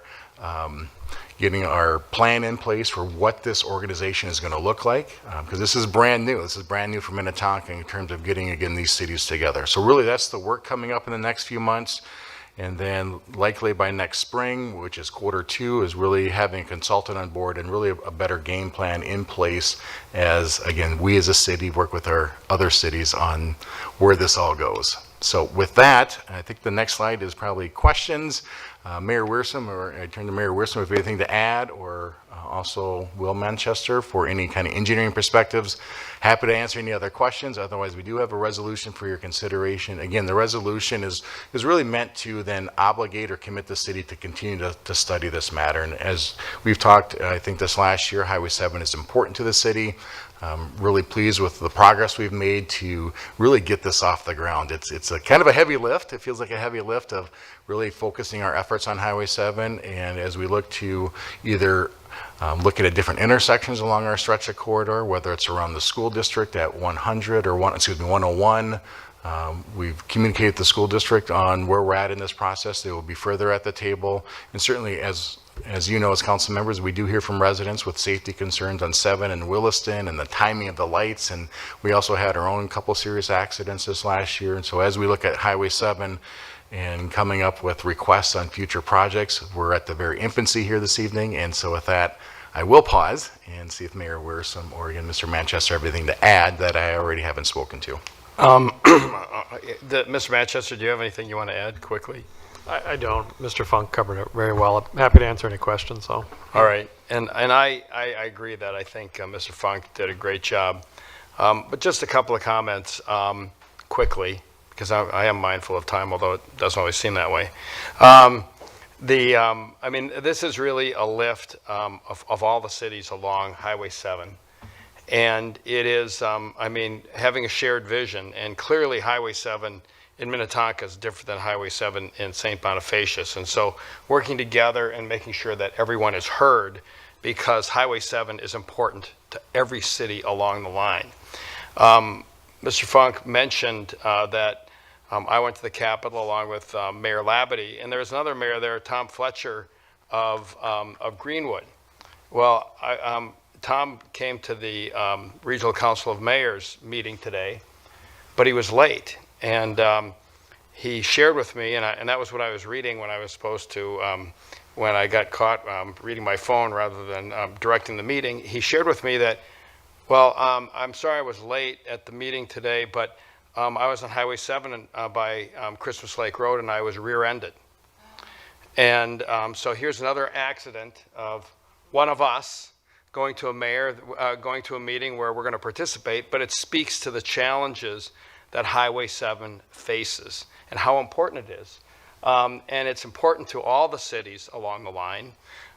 It's important clearly for the Minnetonka School District because Minnetonka High School is right on Highway 7, but the tragic accident that occurred at Williston Highway 7, well, that didn't involve a Minnetonka High School student. It involved a Hopkins High School student.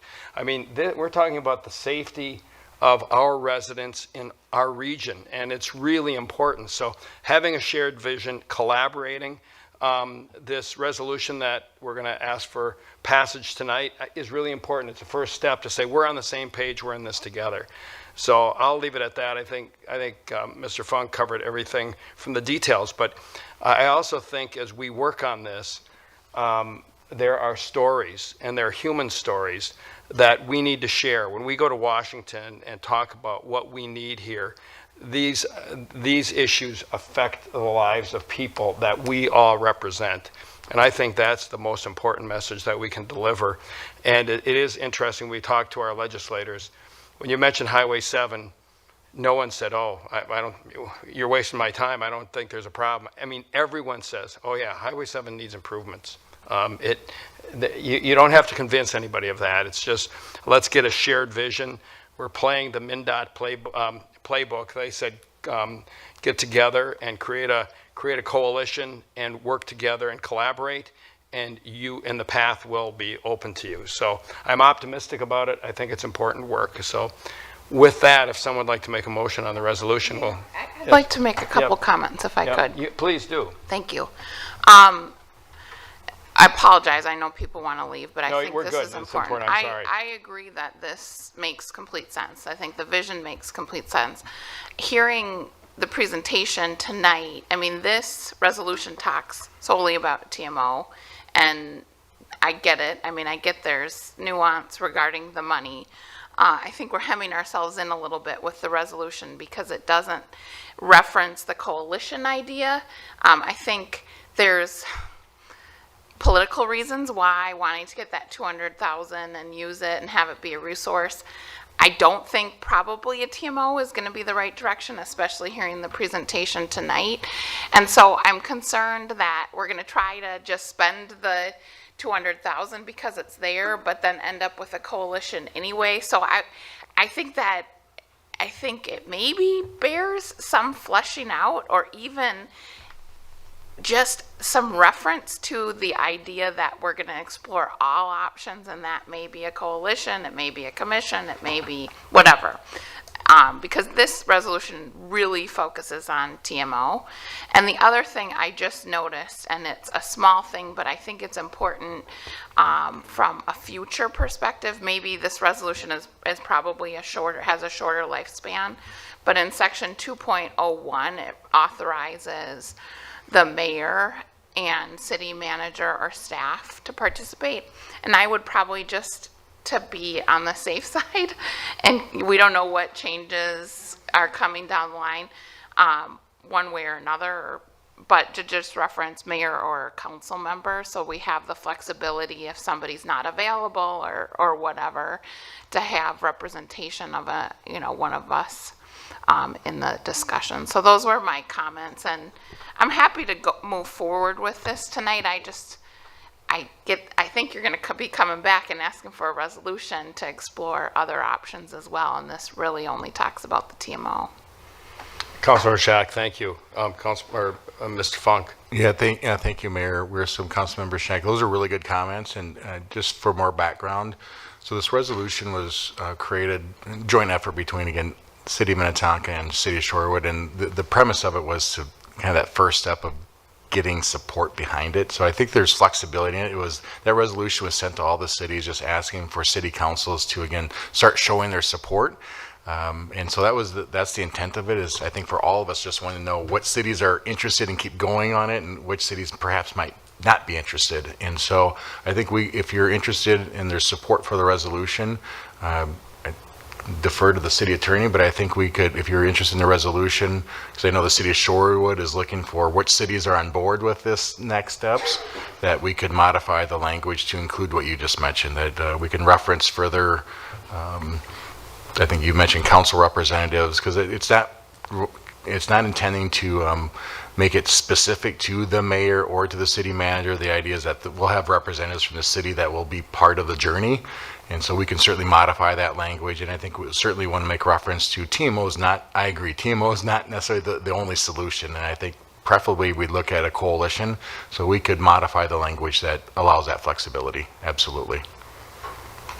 So any other comments anyone has to make? I mean, the question that I have is, clearly the interest is getting a resolution agreed to demonstrate a level of support.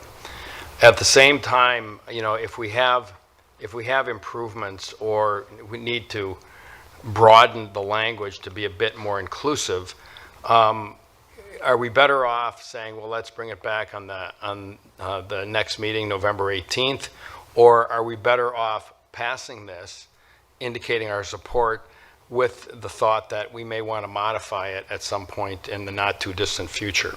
Is there a preferred recommendation, either from Mr. Funk or Ms. Heine? Yeah, certainly I'll jump in first. If Ms. Heine has anything to add, she certainly can do that. There is no specific timeline on that. I think for the city of Shorewood, they were looking to get kind of acknowledgement from the 10 or 12 cities by the end of October. Our next meeting is the November 18th, so I think we're okay bringing the resolution back. If you're more comfortable with us tweaking the language, we can bring it back, and then I could certainly communicate our intent to the city of Shorewood, that it's our intent to approve it. We're just going to modify the language in a way, but certainly I can let them know that the council's intent is to approve something. And to be clear, thank you, Mayor, I don't want to muck it up. I mean, I think this is fine. I just think it's too narrow, and you're just going to want to do more, and we can amend it down the line. My main comment is, let's not get tunnel vision on spending the 200,000, because that's what the legislature said for the TMO, when what we really want is a coalition, probably. Right. Well, and I'd say, I mean, I think my preference would be to pass it tonight, and then say, you know, our council raised had some suggestions for modifications, and you know, we could redo it down the line. But I think I think in my reading of Shorewood, it's pretty important for them to know that they've got the support. And I think it's really important for us to be supportive. I'd rather pass something tonight and say, we have a few tweaks and these are the nature of them, and if you're okay, but we wanted to pass it because we want to move this forward. I don't know if anyone has any other thoughts, but if that works, Ms. Heine, what do you think? Well, if I may, what it says is, in 2.01 supports the exploration of forming a TMO, and I would think that exploration includes consideration of alternatives. So I don't think it overrules looking at other options while you're exploring the TMO. And it would certainly be easy to add authorizes the mayor, city manager, and other city representatives. Right. Should we do you want to Instead make of that city change on the staff. fly, or should we just do this now and Well, it's just one word. yeah? Changing staff to representatives. Okay, let's do that. I'd say. All right. So I'll make that motion with that change. All good. Councilor Calvert. Second. All right. We've got a motion by Councilor Shack, second by Councilor Calvert. Is there any other discussion? All right. Ms. Falk, please call roll. Shack? Yes. Wilburn? Yes. Calvert? Yes. Vermaley? Yes. Coakley? Yes. Foster Bolton? Yes. Weersum? Yes, motion carries. Item 15 is appointments and reappointments. We have none. And item 16 is adjournment. Is there a motion to adjourn? Councilmember Wilburn. I move adjournment. Is there a second? Councilmember Calvert. I'll second. All right, we've got a motion by Councilmember Wilburn, a second by Councilmember Calvert. All in favor say aye. Aye. We are adjourned. Okay.